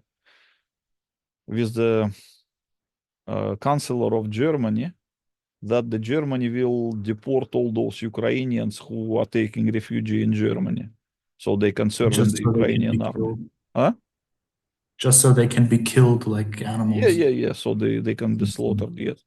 So in this way, they might deport, I believe, two maximum 300,000 from Germany, maybe two or 300,000 from Poland, France, and other smaller European countries, unless they run away further, maybe a few thousands from America also. So in this way, they might get another maybe six, 700,000 to be killed. So what it will give Ukraine? Nothing basically. They just kill more people, but they might prolong the fighting for maybe another year or two. So by this time, the Germany became more militant because they will now invest into the militant propaganda, of course, and in Poland probably also. So they will when the Ukrainians are finished, they will use Germans and the Polish to fight there, I believe. You So, think the Germans are stupid enough to all go along with it? but do you think Ukrainians were stupid enough to do that? But you Of see course, what they were not stupid enough. It took them 20, 30 years of propaganda. but I don't know because I don't live in Germany. You are the one who live in Germany, so for you it's better to think Yeah, whether they're stupid or not. But I don't I know. think they're extremely stupid. I mean, in Germany, you can make the men do anything as long as the TV says it for a few weeks. You can make them wear masks like Yes. a So if like you an tell them animal. you have to fight with the evil Russians to protect the fatherland of Germany, maybe they will go to fight to Ukraine. I don't know. But you know, in Germany, actually, there's a very large percentage, especially in East Germany, that actually love the Russians, and they actually really like them, and they have no animosity towards them. Of There's course, even because like, the people in the Eastern Bloc they mostly like Russia because they were brought up in the socialist values, for like a few decades. Uh, but because the British heavily invested in the Russophobic propaganda in particularly Poland and to a lesser part in Romania and the former Czechoslovakia, this a bit changed because propaganda works, as you know. sadly, it does. Do you think with young people who ignore mainstream media, you think it would be more difficult or easier to scam them into killing each other? What do you mean? So with the young people, at least in Germany, I've noticed they pretty much reject the state and its mass media and all of these things. You think the Freemasons and the people that want to kill all of these young people, you think those guys have other means of propagandizing the young people, or do you think the young people can actually resist the programming? I don't know because I am not quite sure. I know that propaganda, especially the modern one, works very well and very quickly. What they did in Ukraine, it was the first time, I believe, in human history, because the degree of the hatred that the Ukrainian propaganda used for the last, especially 8 years before the Russian invasion, that was something unique. It can't be compared with the propaganda of Hitler's time in Germany. It's nothing to do with that. I don't know how many times it's stronger, and it worked. So probably they can do that also in Germany. Maybe not in Germany, but in Poland. Because in Poland they already have some, how to say, the Germany in general is not not a Russophobic country, especially Eastern Germany. But the Poland, unfortunately, is. Not every Polish hates Russian, but because of the heavy investment in Russophobia in Poland, they are quite affected. So if they use the same level of hysteria in their propaganda they use in Ukraine between 2014 and 2022, I believe in Poland they can achieve similar result. So they might send Polish to fight instead of when the Ukrainians are finished, they will send Polish probably. The Germans will be the next, I guess. I guess so. A personal question regarding the occupation of Crimea by Russia in 2014. Did you anticipate that this would be a prelude or the first step towards the full-scale invasion? No, it was because you see, the problem is that at the moment of the occupation of Crimea by Russian forces in 2014, Ukraine in general was not Russophobic at all. Okay, it was still mostly pro-Russian or neutral. So if after the coup d'etat in Kiev in 2014, the Russian army, instead of taking Crimea, took the entire Ukraine, I believe there will be not much problem. The majority of Ukrainians will be very happy with that. They will kill all those idiots who make the coup d'etat by themselves without even needing a help from Russian army, because the Ukrainians, they are quite quick of killing someone they don't like. Okay, so example, let's say that Russian army in 2014, instead of taking Crimea, take Kiev, which they could do in one day at that time. Ukrainian army would not resist because it was very weak, very disorganized, underpaid. The majority of Ukrainian officers by then were still officers from the Soviet army. I mean, the top officers, they will be very happy with that. They will switch side immediately, most of them.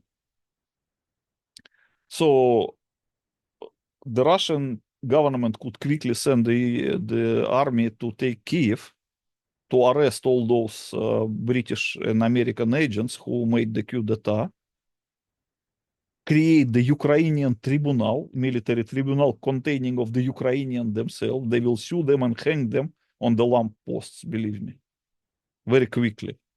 So there will be no more problem of Ukraine. There will be no more prohibition of the Russian language, no more forced Ukrainization. They can fix that problem, and the majority of Ukrainians will be very happy with that. Okay. So they don't need even to occupy Ukraine. It will be enough just to install the new government and to punish those who did that. Instead, the Russian government followed the Freemasonic project. They took only Crimea, okay, only, which angered the rest of Ukraine because that was they feel like the Russia used their weakness to steal their territory, okay, and then all that remains for the British is just to to invest into the propaganda. just to stir the anti-Russian hysteria, and also to invest into the reorganization of the Ukrainian army, because Ukrainian army by 2014 was just like almost non-existent, very, very weak, disorganized. Half of the Ukrainian army has the pro-Russian sentiment and so on. But not so after 8 years, because, to remind you, how quickly Hitler in Germany managed to make a strong army after all those prohibitions, after following the First World War. Just in 5 years. I guess maybe in 4 years. Hitler came to power in 1933. Yes? And by the 1937, German army was already very strong. And Hitler did not start immediately. It means in 4 years, okay, he managed to transform basically non-existent German army into something that all Europe began to fear. You remember that? 4 years, okay? Yeah. Putin's government gave Ukraine 8 years. And to remind you, Hitler made a great army mostly on his own. No one helped him except Russians. Little bit. Okay? Ukraine Yeah. built its army. You remember how many states helped it to build its army? France, Almost every Germany, Western state. almost the whole world, except maybe China. Yeah. And to a certain extent, even China also. Okay, so can you imagine how mistaken, if not to say how criminal, was the approach of the Putin's government to take only Crimea instead of taking the whole Ukraine in 2014? It's like they also didn't just give him or give Ukraine twice the time. They Mhm. also gave them the official warning, hey, we are going to do something. Please Yes. prepare. And not It's only just that, completely because stupid. Westerners did not know something. Okay, in Ukraine, there were traditionally pro-Russian regions, which they call Novorossiya. Novorossiya, that is the belt of Ukrainian areas, starting from the eastern border with Russia and bending to the south until Odessa. Okay? So that means Kharkiv area, the Donetsk area, Dnipropetrovsk area, Zaporozhye area, Luhansk area, of course, Kherson, Nikolaev, and Odessa area, and the Crimea itself. I mean, if you look at the map, if you take like areas on the eastern part of Ukraine and in the south part of Ukraine, right until Romania. So this belt is called Novorossiya. What is that? This is the territories that the Russian, I guess it was during the Empress of Yekaterinburg, that were taken like new territories of Russia. Some of them were taken from Turkey, from Ottoman Empire. From the Crimean Tatars and so Yes. on. So this was like the new part of Russia. It was not even a Ukraine. That's why it's called Novorossiya, New Russia. And when Ukraine was created, it was given to it. Okay, but the population in these areas was mostly not the native Ukrainians. That mostly were like either old population that was there during the time of still ancient Greece, or newly brought from Russia population. That's why this is not the actually, how to say, now they have pro-Ukrainian sentiment just because of the propaganda and because of education, but traditionally not. Traditionally, that is pro-Russians. So once the population, and they actually, these people, they hate central Ukrainian government, and they suffered a lot from the forced Ukrainization, from the prohibition of Russian language and so on, from the closing of the Russian school, means they were very unhappy with Ukraine, in fact. Okay. So once Russian forces occupied Crimea and made the illegal referendum there for allegedly that the Crimean population no longer wants to be a part of Ukraine and wants to be a part of Russia, at that time, this kind of event triggered the, I would say, uh, public rebellion in these areas. So there was rebellion of pro-Russian population in Odessa, in Kharkov, in many other smaller cities, and of course in Donetsk and Lugansk, which eventually led to their separation. So the people were like inspired. And the Russian government, what they did, instead of supporting this kind of people and transforming this public rebellion into the real rebellion, that it would look like they want to separate from Ukraine and unite Russia by the voting without much fighting. It was possible technically, and a lot of populations were in fact pro that in 2014. The Russian government betrayed them. So he led the Ukrainian police and the security forces to arrest them, to torture them, to kill their leaders, just to behead, to decimate their leadership. And it looked like a deliberate betrayal, in fact. And also, I read recently, since 2014, the Russian government hasn't even mentioned the word Novorossiya. I'm not quite sure. I don't follow that. Because I don't Yeah, consume Russian propaganda, you know that. All what I tell you, it come from my, how to say, understanding of the situation and my education of the Soviet time, because I did not live in Russia more than 33 years. That is a third of a century. So all what I tell you is not come from Russian propaganda at all. I don't consume propaganda. That is I just don't either. my views on this as a former Soviet citizen. I understand. Just the reason I said that is I think it's remarkable that in the last 12 years, there has not even been any mention since that betrayal of the Novorossiya Yes, by the yes. Russian state. So that means the It's just, Russian government deliberately betrayed all those pro-Russian sentiments and potential rebels in Novorossiya. Uh, yeah. they betrayed the Ukrainians and the rest in Ukraine by not occupying Kiev and reinstalling the new government after the illegal coup d'etat, which they call Maidan in Kiev in 2014. And basically, I would say that the Russian government deliberately betrayed Ukrainians and the Russians in Ukraine.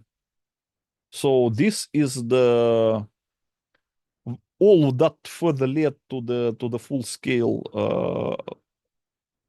armed conflict, which is not the war because they did not declare it, but it's still a war, in fact. So all of this was intentionally created by not only by the British and not only by the British agents in the Ukrainian government. It was created also by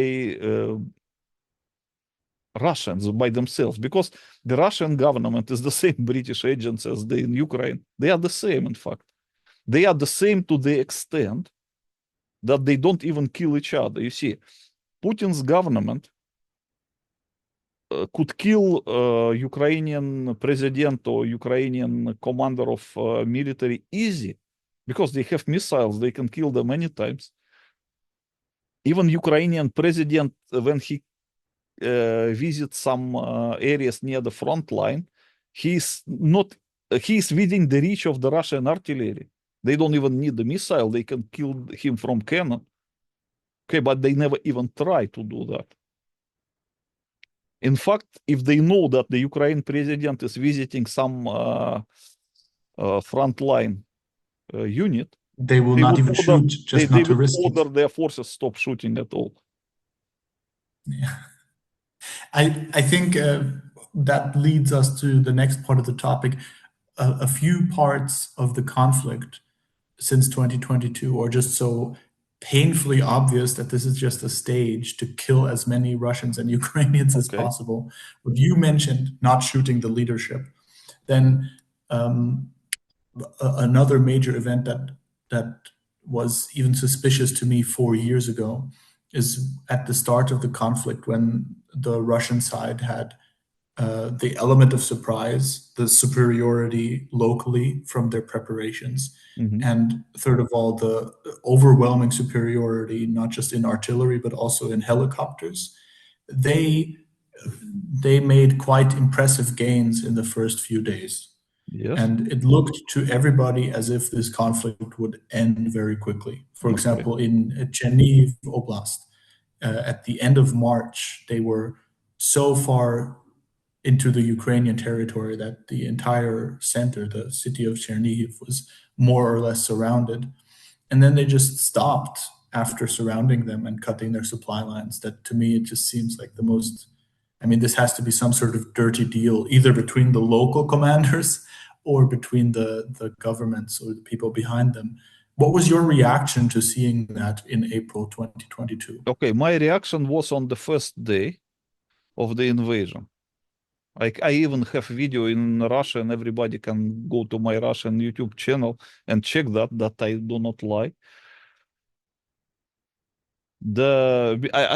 I was not in my home right at that same day of invasion. I was away, but I came back in 2 days and I recorded the video and I published it. I believe it was the third or fourth day of the invasion, and I already say what will happen because I already see that. I saw that. So the problem is that the Russian military intentionally, upon invasion, left untouched a system of Ukrainian mobilization and the Ukrainian propaganda and the Ukrainian communication. You know that typically, especially in the modern war, when you attack an enemy country, your first targets must be a Ministry of Defense, government building, TV stations, radio stations, possibly telephone stations, at least in capital, the major bridges. And if you know that this country has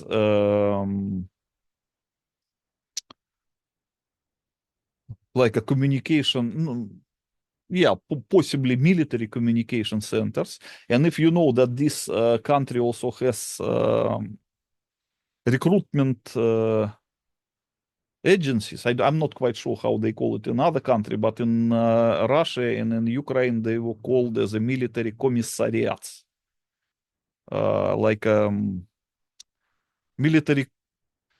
Okay, in Russia, traditionally, there were establishment in every region that is called.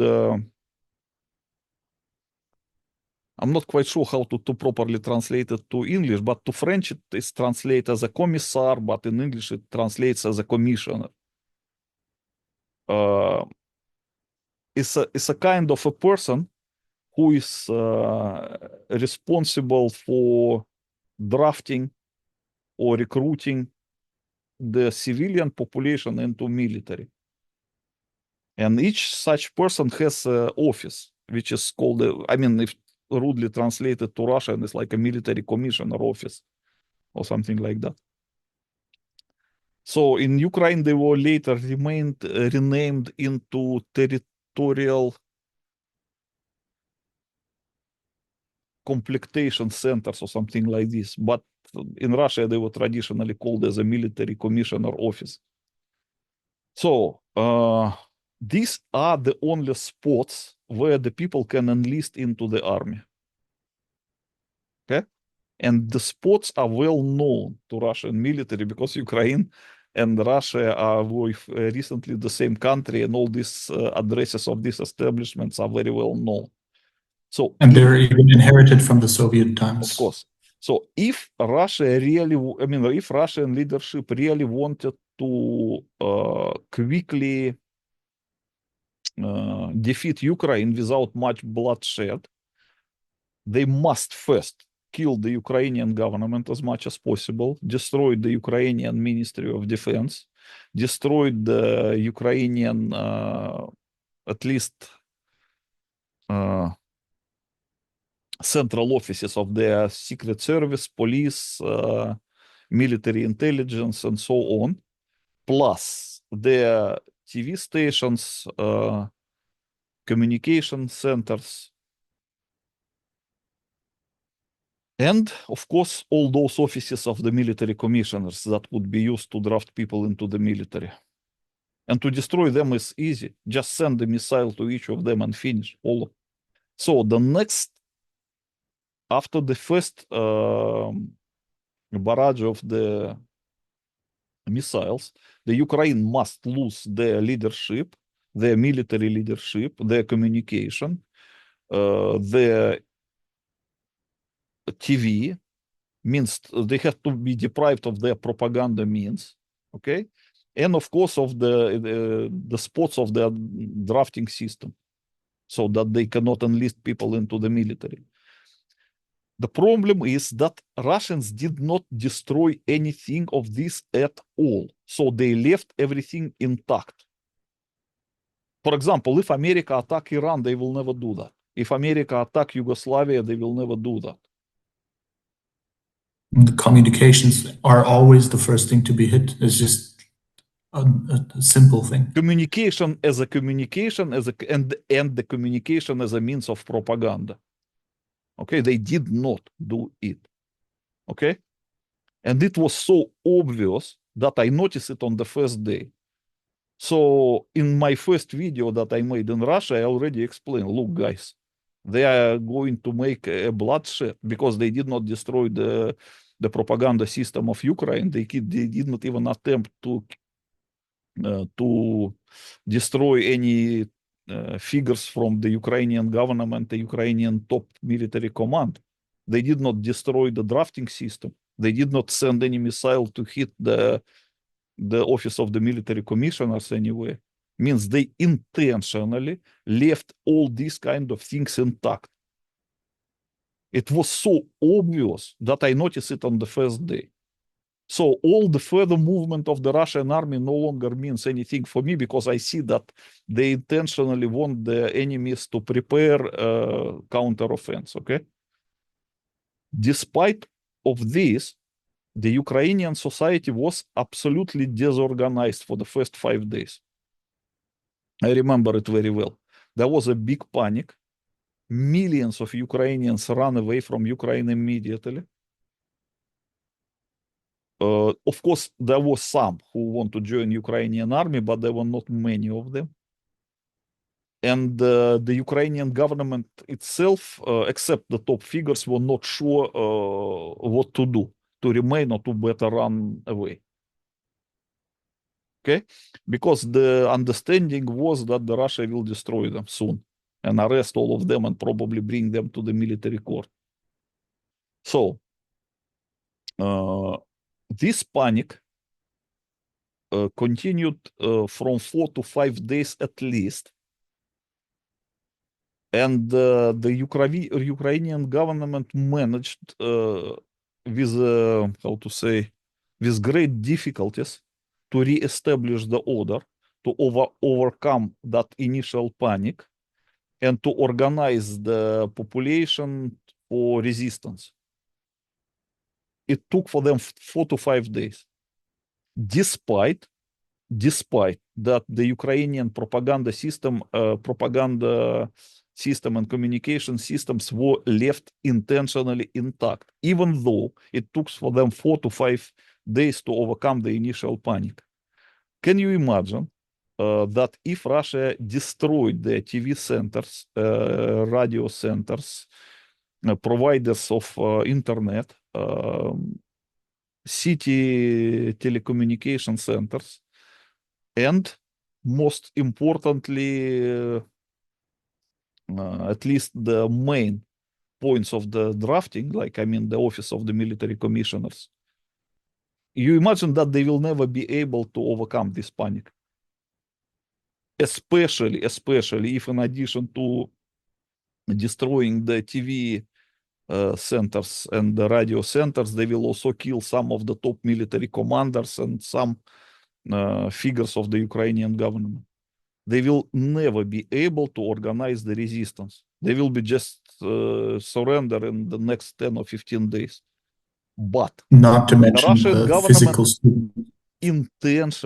intentionally left everything what I mentioned intact, because the initial idea was not to really quickly defeat the Ukrainian army. The initial idea was just to go deep, to bog there, and to make the bloodshed and to kill as many Russians and Ukrainians as possible.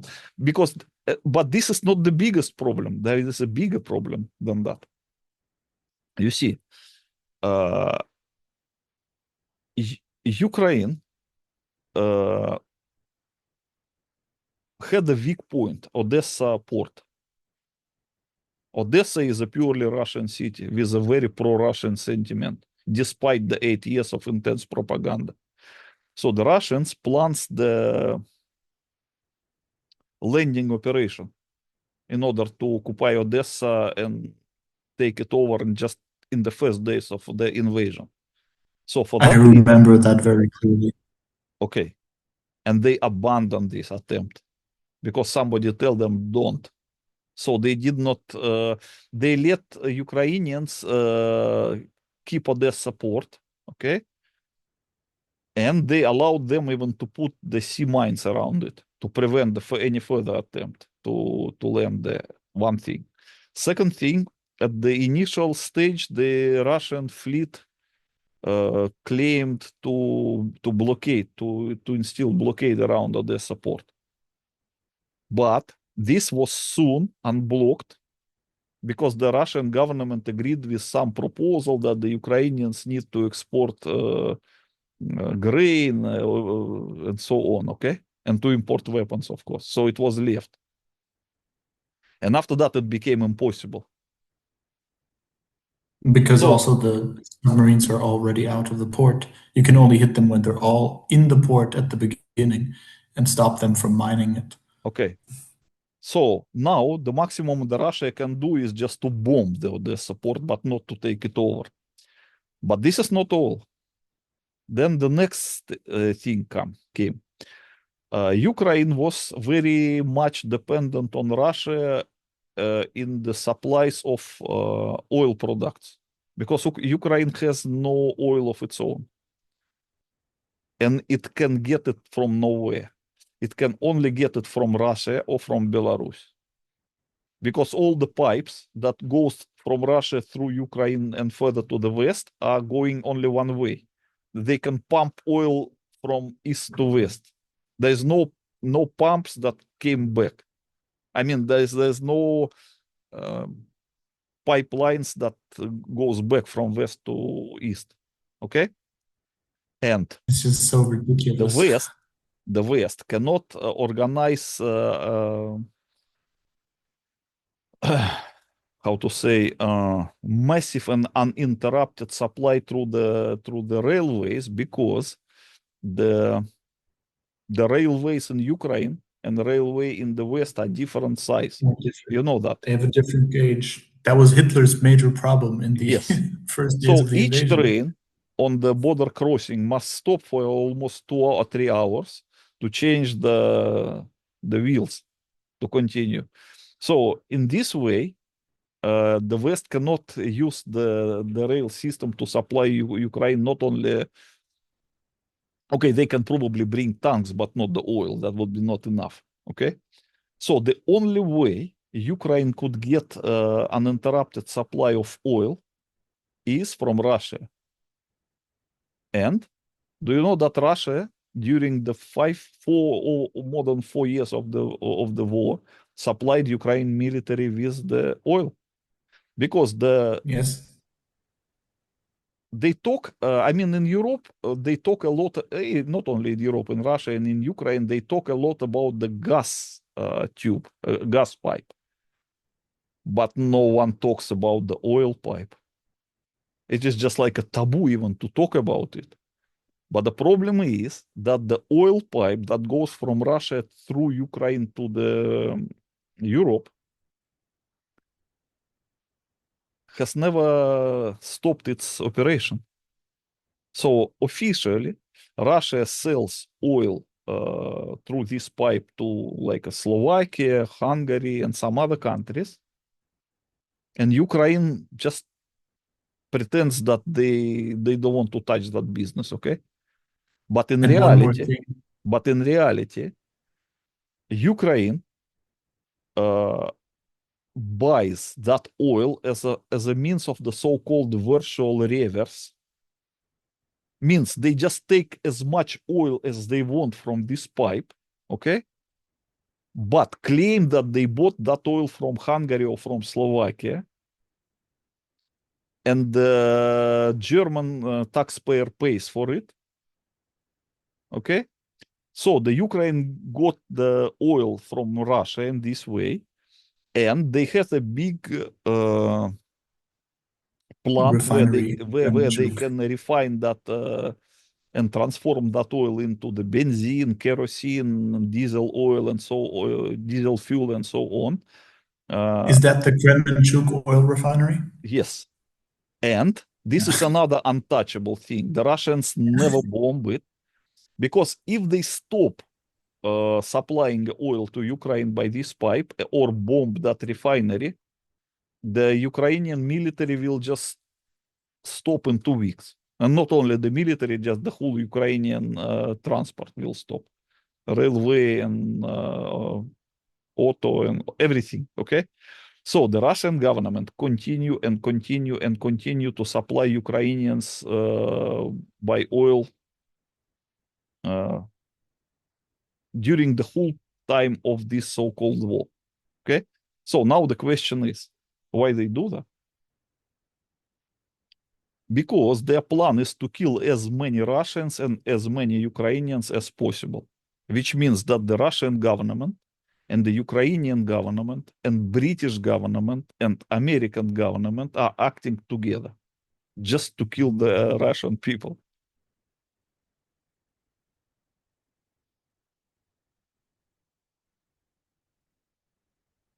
Quite disgusting and Yes. also And don't forget blatantly that obvious. the Russia is a nuclear country. They can use nuclear weapons. You know, only 2 or 3 nuclear bombs used in the first moment of the war would stop it forever. But they don't want Yep. to do it because Because they they don't want to have the continue. balls, because but this has to be obvious even to the younger commanders who are not in on the scam. What is their opinion? What is their I don't voice? know. I don't have any communication with the commanders, but I think that they're just stupid idiots if they are fighting like that.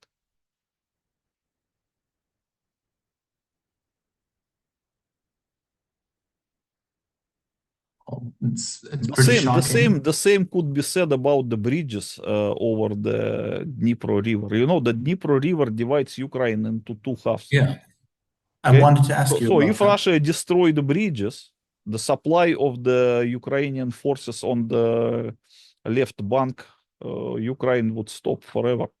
So they will be exhausted the resources, I think, in maybe a month, and the war would stop. But they don't want to do it because they need to continue. Yeah. And another thing I wanted to ask regarding the Dnieper River is in November 2022, the Russian forces retreated from Kherson Yes, and they even abandoned their bridgehead over the Dnieper. And yes, from my knowledge of history, this is just so completely ridiculous. For example, yes. the Red Army, when they were advancing westwards and they crossed the Vistula River in summer of 1944, they were counterattacked by the Germans 5 times in the Yes. vicinity of Sandomierz, because a bridgehead is the perfect starting point for a subsequent offensive, and abandoning it is basically is a crime. If the Red Army commanders would have abandoned the Sandomierz bridgehead, the front commanders would just have ordered them to be shot on the spot. So It's just ridiculous. yes, And but mind can you you, imagine that the Russian forces occupied Kherson on the right side of Dnipro River, that's already right bank Ukraine, and that was a big, really big area from where the Russian forces could continue their advancement towards Odessa and Nikolaev also. Nikolaev was already half encircled, the next city. And the Russian voluntarily abandoned without fighting this, and they withdrew to the left bank of Dnipro River.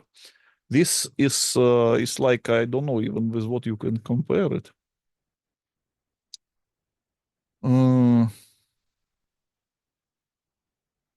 Yeah, I don't know. I can't imagine anything that it could be compared. Um, Let me think. No, I can't. I can never remember any war where such a step would be taken. That is like mm,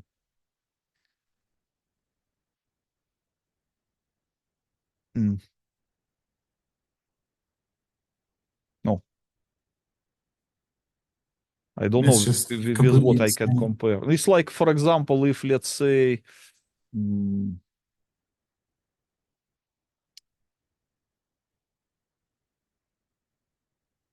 I don't know what it can compare.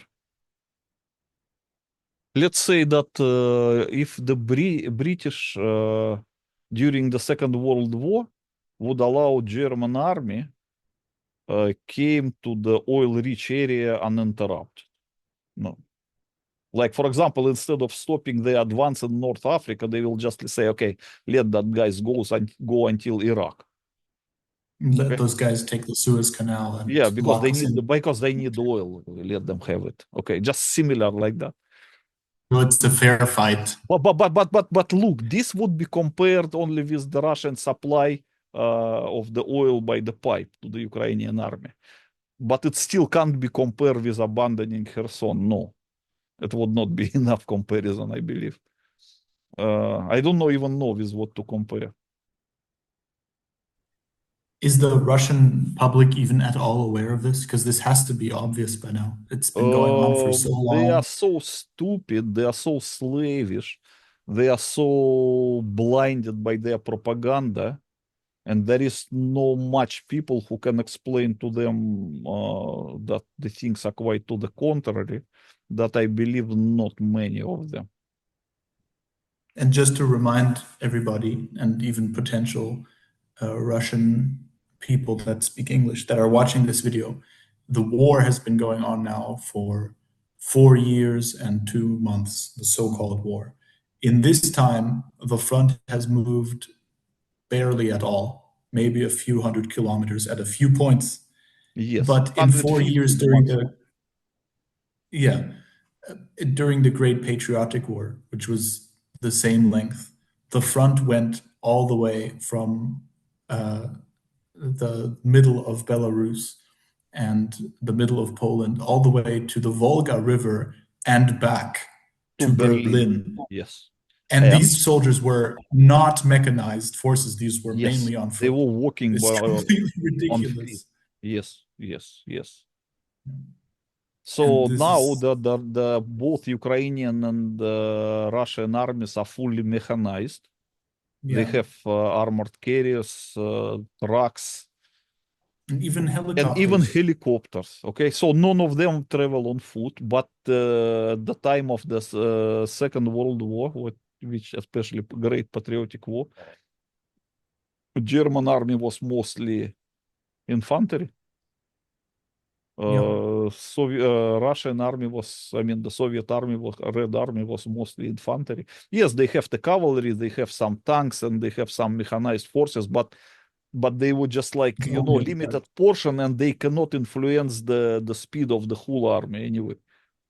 They were only deployed at sectors of the front where an Yes, attack was necessary. yes, But the rest, they all moved on foot. And even the exploitation of tank force breakthroughs were all done by infantry.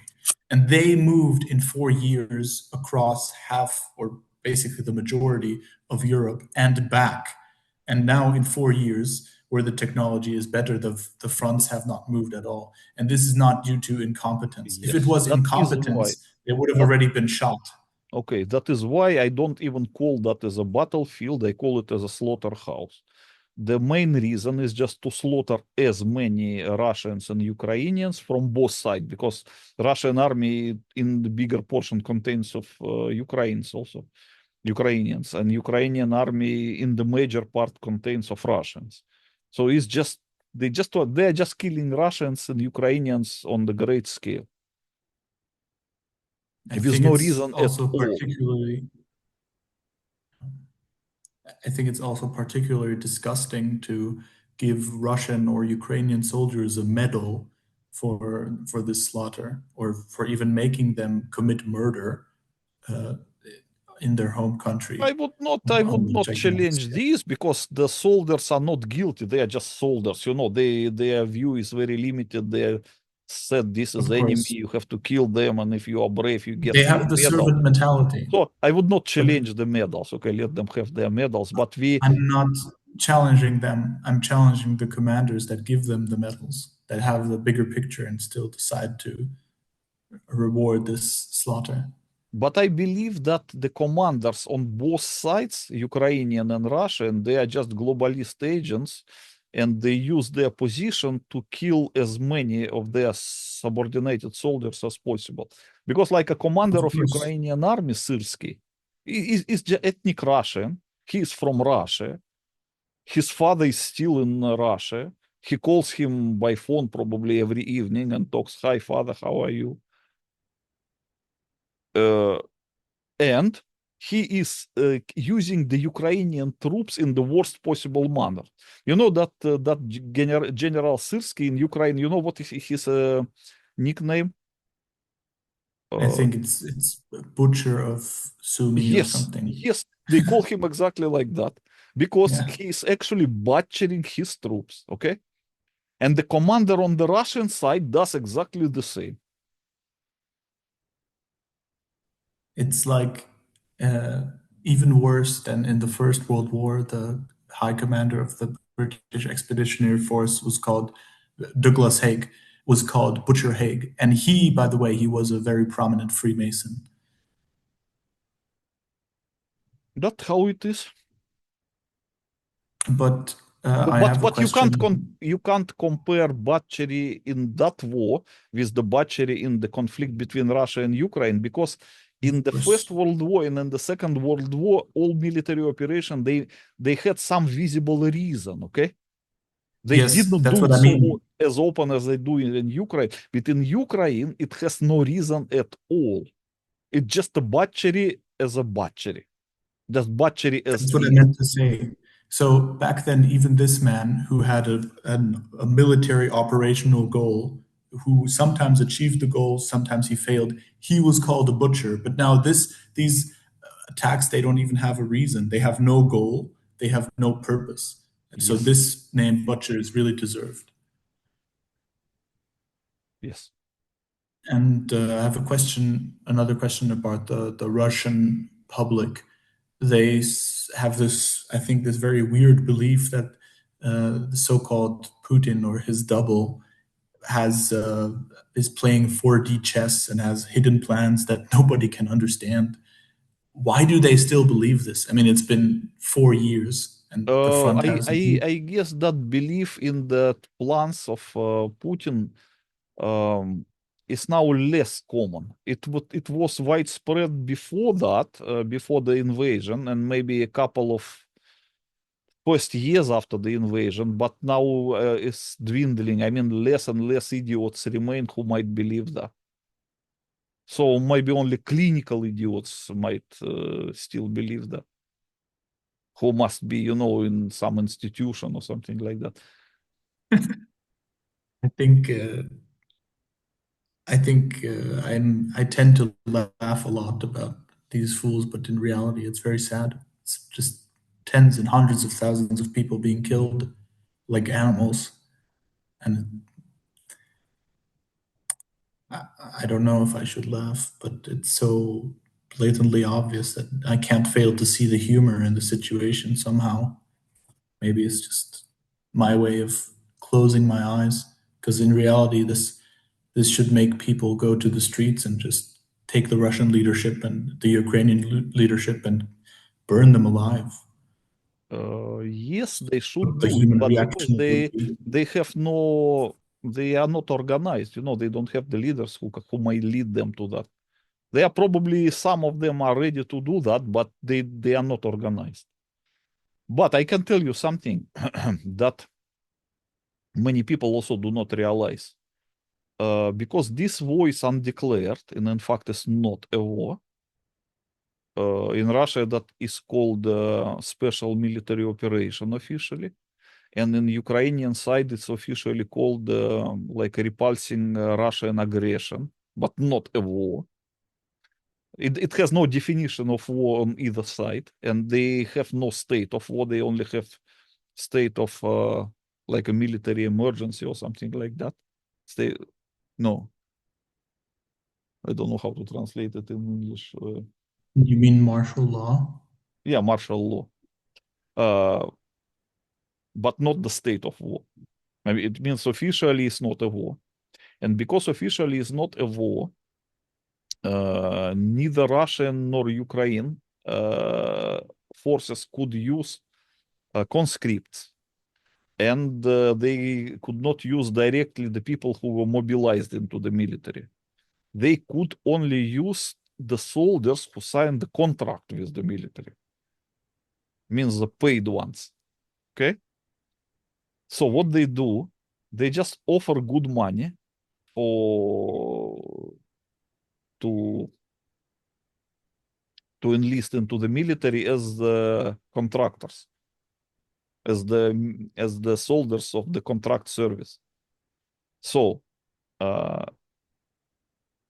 this makes the Freemasons who organize this butchery feel like innocent, because they can say, okay, look, these assholes are just greedy. They want to take money because we offer big money for that, and And they sign the contract they willingly. sign the contract voluntarily, and they just want to go and to kill each other and to be killed themselves because of the money. So if you want the money and you want to be killed for that money, and you want to kill your brother or maybe even your relative for that money, okay, just do it. And it is like that.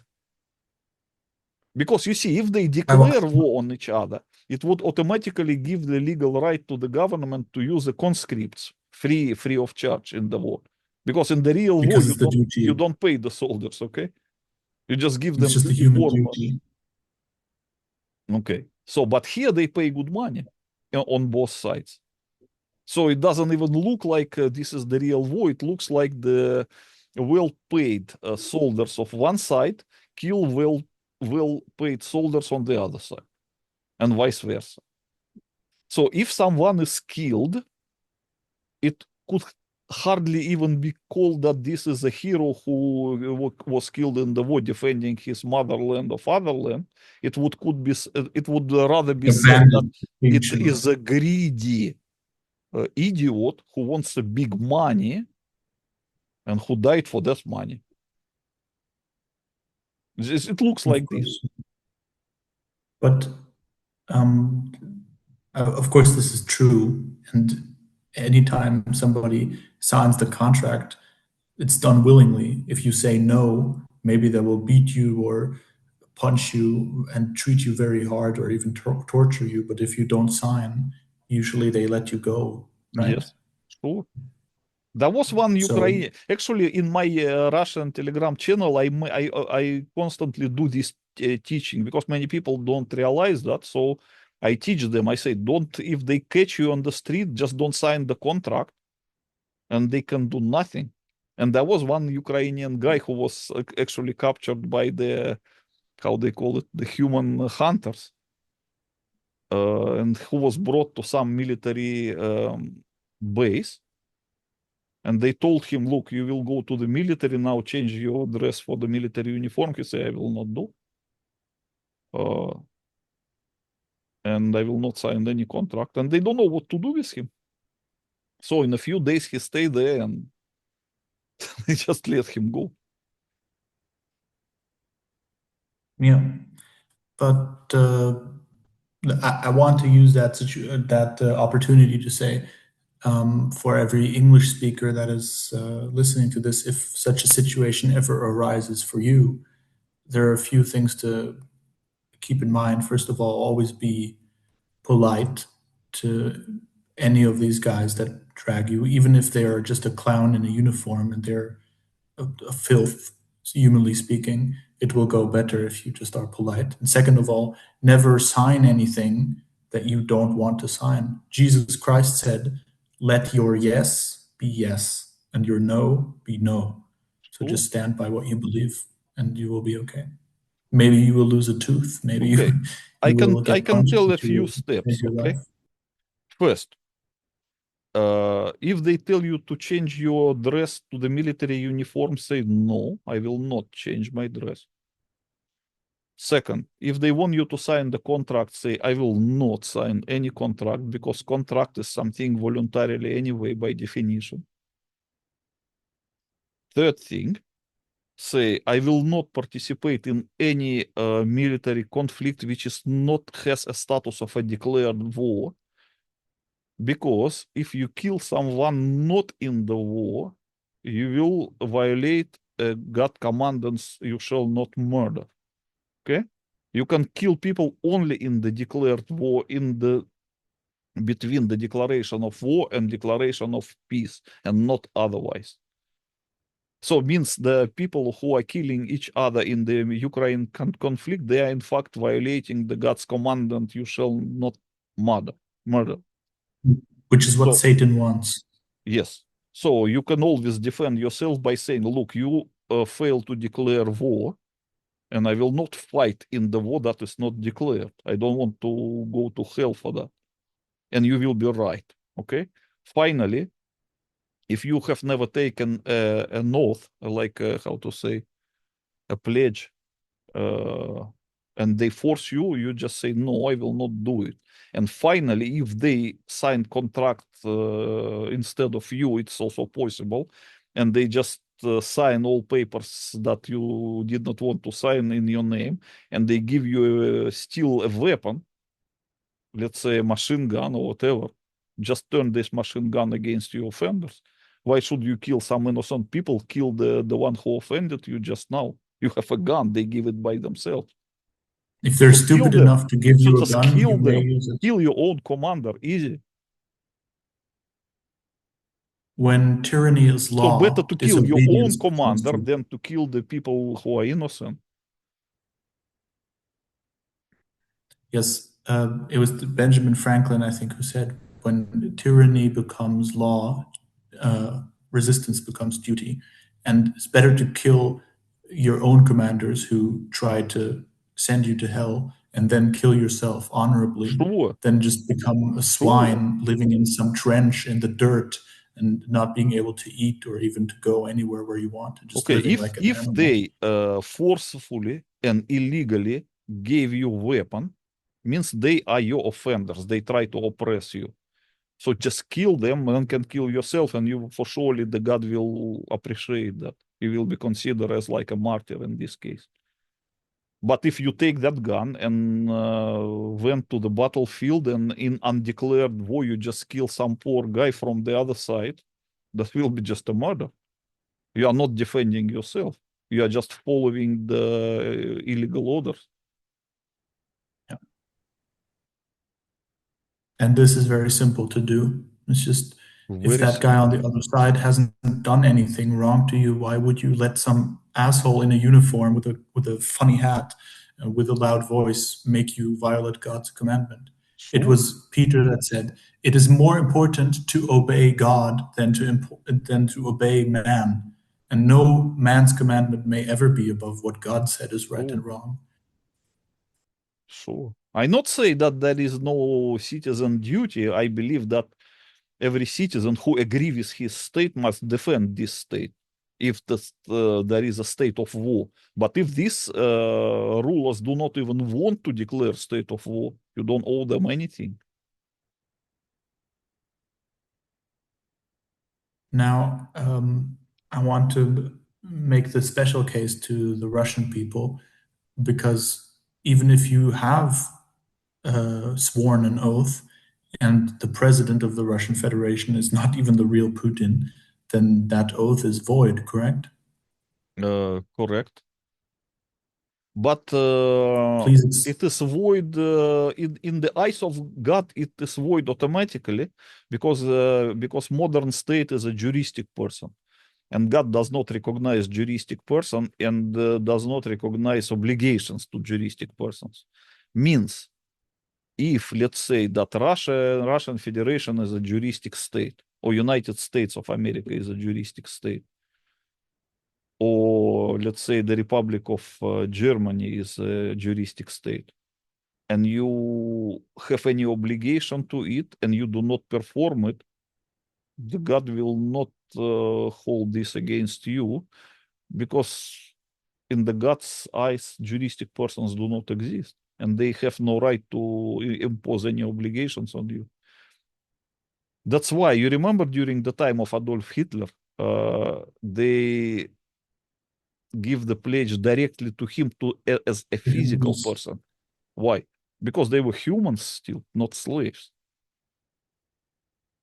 Also, even the Tsarist officers in the Russian Empire, they would Yes, always have a procession to swear the oath to the Tsar. And yes. I remember reading And in about the Thailand, it is still descendants. like that. They just give it to the king as a physical person, not to the juristic person.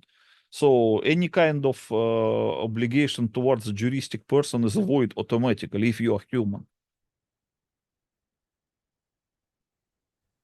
And if you if you want, you can also explain to the English-speaking audience about the situation with so-called Vladimir Putin, or rather his body double, and offer your proof to it if you want.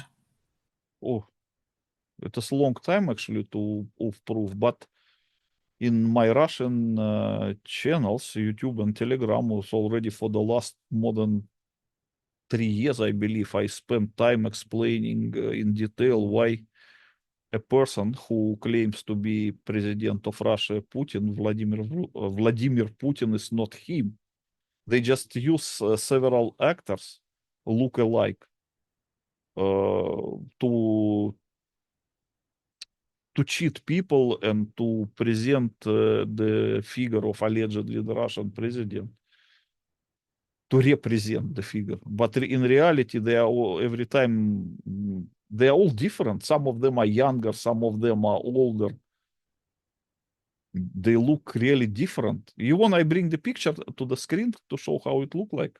Okay, just wait a second. Yes, please. I will try to find it. Wait a minute.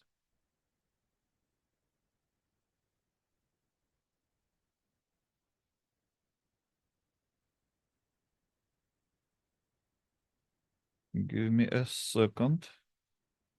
Actually, I was not prepared. If I knew, I would prepare it. While you prepare it, I want to remind the audience of certain instances where one version of Putin was able to play the piano and then the other was not able to play it for some Not only reason. that he And was this not is, able, he said that he would like to play, and it was a dream of him to play, but he had never chance to study for it.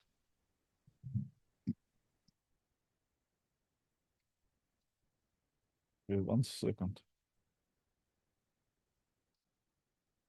and also an instance where he allegedly was not able to speak German, even though he studied in Germany and lived there for a very long time and was fluent in Yeah, it as a the real KGB Putin agent. was fluent in German. He Yeah. speak very fluently. Yeah. And he was an agent in Germany, so he had to speak it as a matter of his job.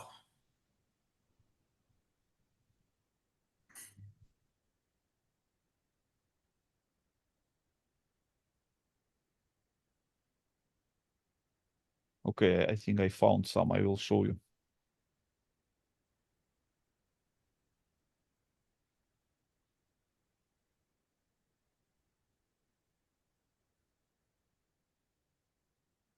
Okay, just to begin with this picture.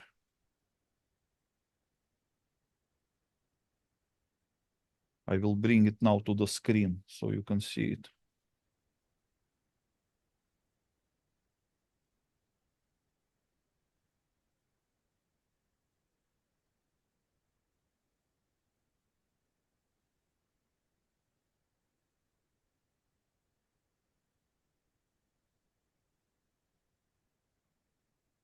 It's clearly two different persons, and Okay, this you is see, not a result of aging.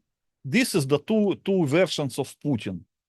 Both of them are fake, by the way, just different people playing him in different times. You see how different they are. The ears are on a completely different height. For one, the ear is on the height of the eye, and on the other, it's quite below. The nose is just completely different shape. The eyebrows are completely different. The bones under the skin are clearly at different heights. The lips are different sizes, and it's just completely different person. Okay, so you can see. There are more, of course. I was just unfortunately not prepared to show, no, but I think that is enough. But actually, you can easily Google like a Putin double, so similar to this, and you will see how different, how many different Putins. You will find like more than 12 commonly known versions of Putin. All of them are different. They And also they don't have, even bother to hide it anymore. yeah, so. And this is also for Joe Biden, by the way, and also for some other world leaders. Okay, we can discuss Putin doubles maybe in a separate video if you want, because I was really not prepared. If I were prepared, I would show you many things. For example, one version of Putin was meeting with African leaders in some congress or summit, I can't remember, and he was pronouncing a speech from the paper, and in that speech he said that we remember great sons of Africa, and he mentioned the name of Patrice Lumumba. Actually, must be Patrice Lumumba. The Patrice Lumumba that is a very famous person, because in the Moscow there is oldest international university which is named after him. So it's called Patrice Lumumba University, and so everybody knows his name. And also this was the very popular person in the 60s during the civil war in Congo. Mm-hmm. And everyone of my age or older than me, and even younger a little bit than me, knows very well who Patrice Lumumba is. And the Putin, with his age, he must, of course, know his name, and he cannot be mistaken. But because they use some younger guy to play Putin, he probably do not even know who it is. So when he read the text, he pronounced his name as Lumba instead of Lumumba.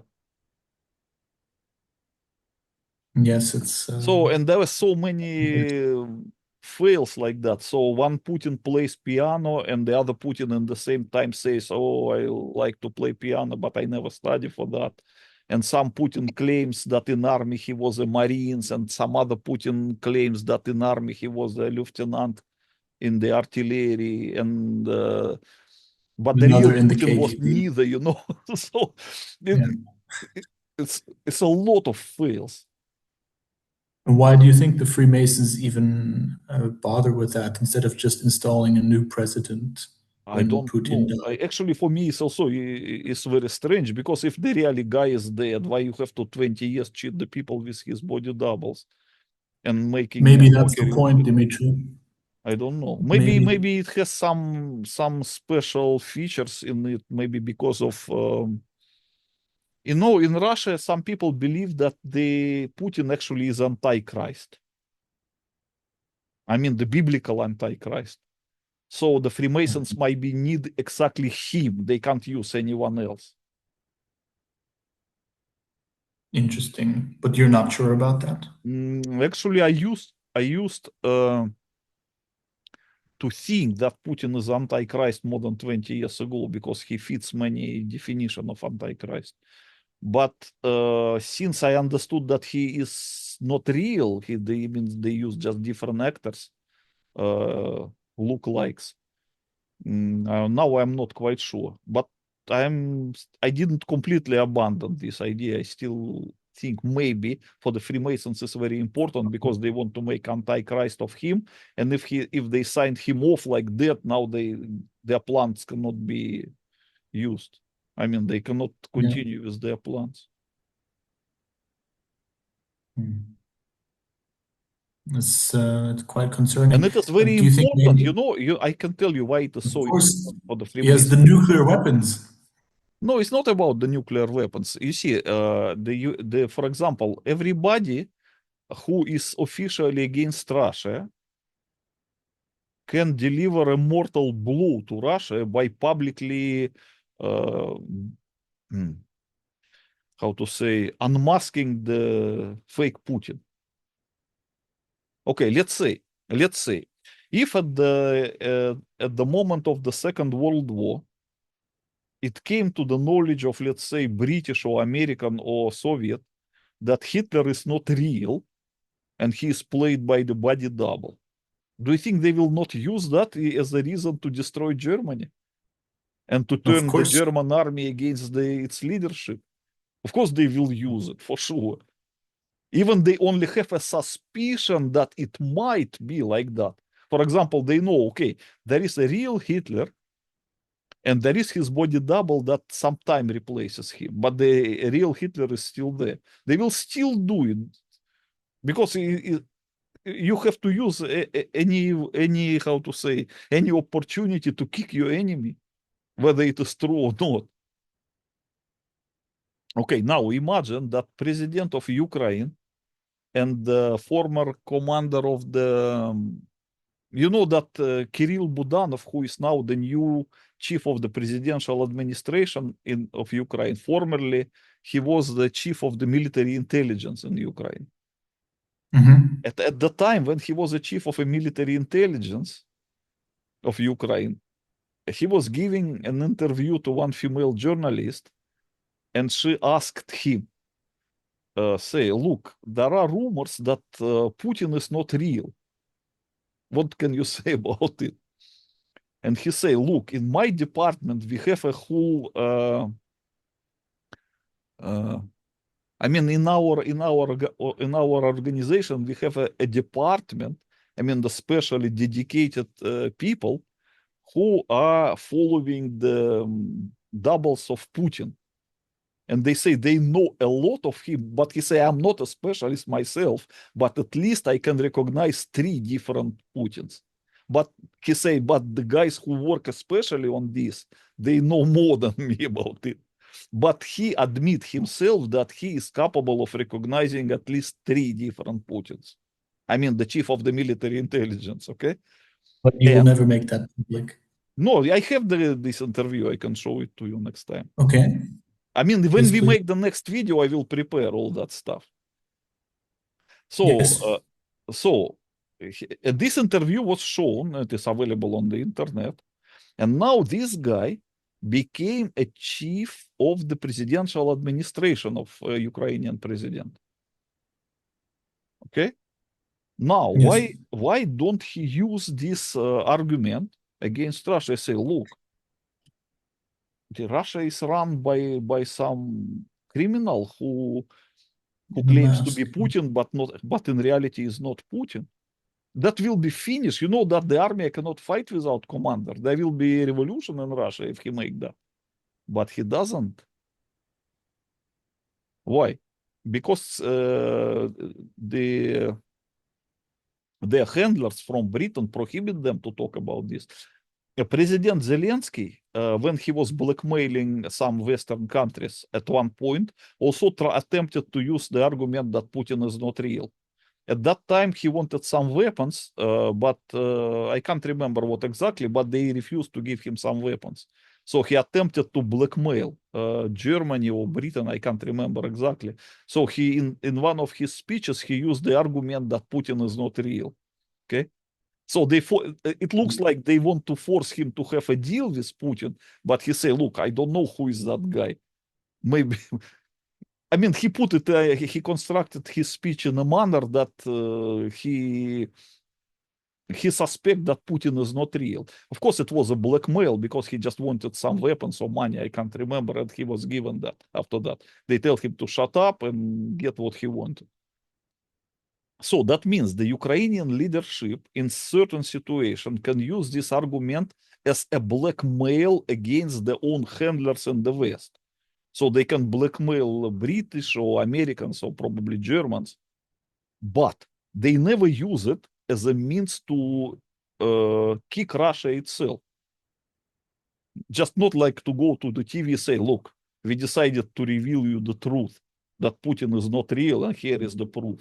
Can you imagine what will happen after that? The slaughter will Russia is end, of finished. course. Yeah. Okay? So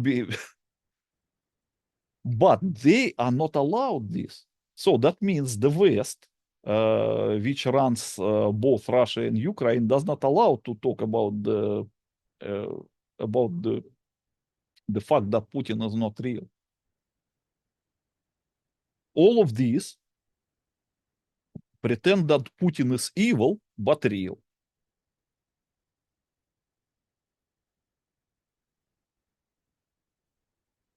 It's quite wild to think about that actually this is like an open secret.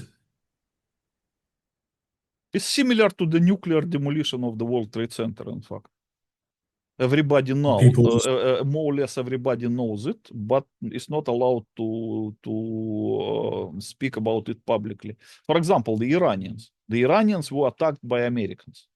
So as a means of retaliation, they say, look, we want to reveal to the world the truth about the nuclear demolition of the World Trade Center. They could do it, but they did not. yeah, Why? because they're owned by the Freemasons, just like the Yes, because the Americans. Freemasons run Iran and they run America and they run Israel and they run Russia and Ukraine and Germany and the Great Britain also. All of this, they are just a puppet of the Freemasons. And the Freemasons do not allow their puppets to challenge the Freemasonic projects.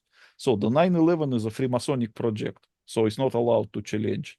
The replacing of President Putin with his body doubles is a Freemasonic project. It's not allowed to challenge.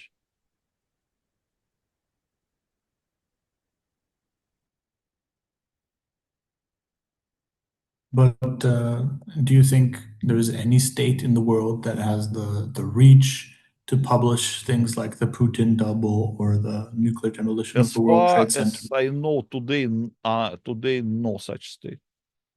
Not even North Korea, No. It also belongs to Freemasons. but not as heavily penetrated as the United States or Russia. It It's is just almost completely as owned by them. penetrated as Iran. You mentioned earlier China as a counterweight to the West. The Communist Party there, sort of like in the Soviet Union, just physically owns the state. But Okay, it's okay, also, okay. Let me explain to you. So every modern state of today, which is not an absolute monarchy, is organized as a juristic person. Okay, so Russian Federation is a juristic person. Ukraine is a juristic person. The Republic of Uzbekistan is a juristic person. United States of America is a juristic person. Republic of Germany, or how they call it officially, Federative Republic of Germany, or what, is a juristic person. Fifth Republic of in France is a juristic person, and so on. I guess maybe Britain is not juristic person. I think it's still an absolute monarchy, I guess, but I'm not quite sure. But it's a most of the parliamentary states, they are name. juristic persons. Okay, so every juristic person must have shareholders. the people who created it initially and who owns it. So this in Russia at the time of Tsar, Russia was a juristic, not a juristic person. It was just like the whole Russian Empire was a physical possession of a physical person as a monarch, as the Tsar Nicholas II. So it was like a state, more or less, not a juristic person. But after they abolished the Tsar and the throne, there were no government, no power for the meantime. And after the Bolsheviks got to the power, they decided to follow the Freemasons pattern. So they established a juristic person, a state in the form of juristic person, which they call Russian Federation at that time. And the communists themselves were the shareholders because they were the one who organized that juristic person. So in the constitution of this state, they wrote themselves position as a ruling party. It was written in the Russian constitution that the Communist Party is a ruling party. I guess in the Eastern Germany, as a juristic person, was written the same because it was organized by the German Communist Party. So they wrote themselves as a ruling party in the constitution, I guess, because it's a standard. And they copied that from the Freemasons. Yes, they copy it from the Freemasons. But the problem is the Freemasons, they own the state without publicly discussing it. They don't have the balls like the communists. Yeah, but the communists just did it openly. Okay. So the Chinese People's Republic, how they call it? People's Republic of China is was established by the Communist Party of China in the form of juristic person. So the Communist Party of China is the shareholder of the republic as a juristic person. Like, for example, their counterparts in Taiwan, the former Republic of China, is owned by the Kuomintang Party, also as a shareholder. For example, Vietnam as a republic is owned by the Communist Party of Vietnam. Iran as a republic is owned by that Islamic party that created it in 1979 until today. Okay, but the countries like France or United States of America, they are owned by the Freemasons directly without any communist party. They just are shareholders. Okay, so when the Freemasons run the state as they own, they just have the full right to run it the way they want. But the states that are owned by like some Islamic party, like in Iran or Communist Party in China or something similar, they cannot run directly because states still belong not to them, but to the Communist Party or to the Islamic Party. So what they do, they just penetrate this party and bring their agent right up to the leadership of this party. So they are not own this state directly, but they, because of the, how to say, because of their superiority in the leadership of the ruling party, they can still run this country the way they want. Okay. Very obvious. And just to remind you what Hitler did, because many people didn't realize what Hitler did. You remember what he did? Okay, Germany was similar to You Russia. mean It was a monarchy that ran by Kaiser Wilhelm. Okay, so it was not made as a juristic person. It was just like a state, like a ownership of the physical person, exactly the same as in Russia. So after that, they kick him out, and they have to reestablish the state when they organize so-called Weimar Republic. You remember? So the Weimar Yes. Republic was run by the Freemasons, who were the shareholders of it. So the Weimar Republic was a juristic person owned by the Freemasons. So through it, the Freemasons owned the Germany land and the German people and the remnants of the German army in that way. So when Hitler came to power, what he did?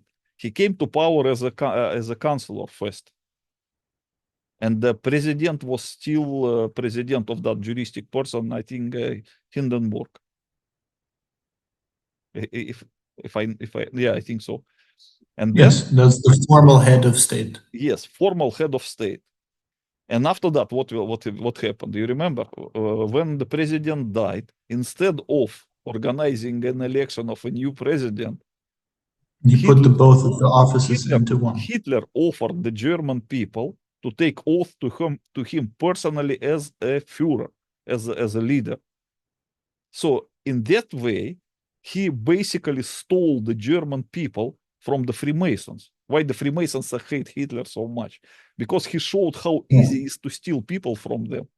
So they owned the people through the state in the form of juristic person, but Hitler, in a single step, by offering the German people to go under his personal command voluntarily, left Freemasons just with nothing. Okay, he just stole Germany from the Freemasons in that way.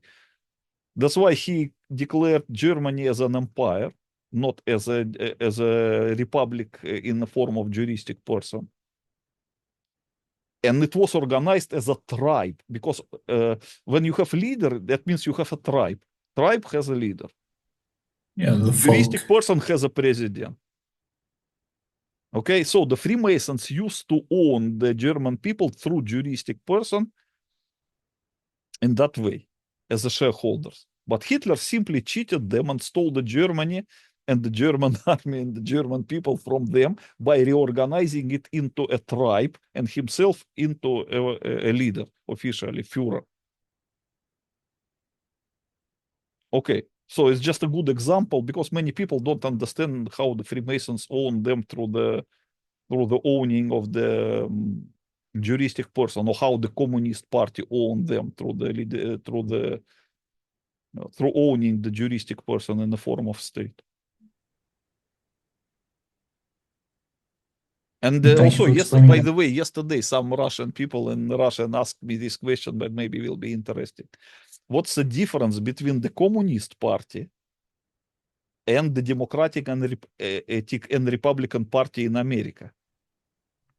There's a big Well, difference because there's the only Communist one Party is the example. sole owner of the state. So they initially created this state and they are the shareholders and they wrote their own position into constitution that we are ruling party because we are the one who created this state. Yeah, We own this state. all others are outlawed. Okay, but in America it's another story. The United States are as a juristic person is not owned by any party. They are owned by the Freemasons. But Yeah, the Democratic Party and the Republican Party, that is just for public how to say, consumption. for the public consumption, so that the slaves will not be boring. They can play the election and so on. But it will not change anything.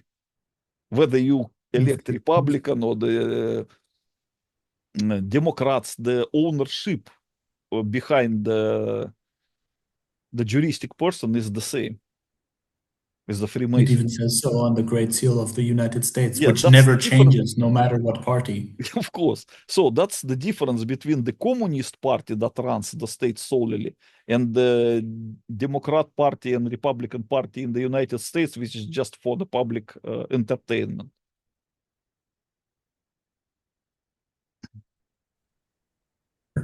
Because you explained why it happens and how it happens. Okay, but you can So, understand that all of these guys, they are together because no one yeah, of even want course. to touch the matter of fake Putin. Even the official enemies of Putin. Okay, I give you example. Let's say that now some vigilant German citizen will send the letter to, let's say, the German government or to the German secret services saying, look, I am a patriot of Germany and Russia is our enemy. I propose you to deliver a blow to Russia by claiming that the Russian president is not the real one, but is a criminal who illegally occupies the position of the Russian president. And here is the proof. And you will see what they will do.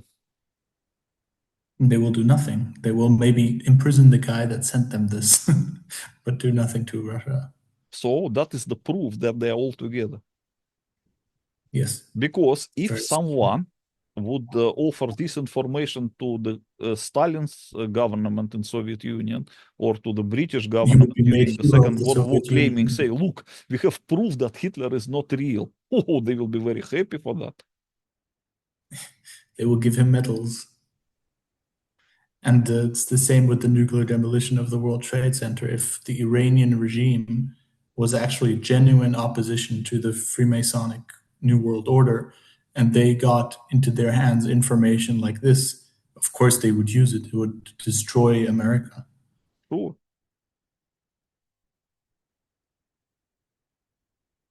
Okay, that's it. So, any other question for today? No, for today now. I wanted to thank you for taking all of this time. I think we are Okay, you are approaching 3 welcome. hours, and I really appreciate it. Okay. So, all promised links I will leave in the description under this video and also in the first pinned commentary under it. Thank you very much. Thank you for your invitation and goodbye.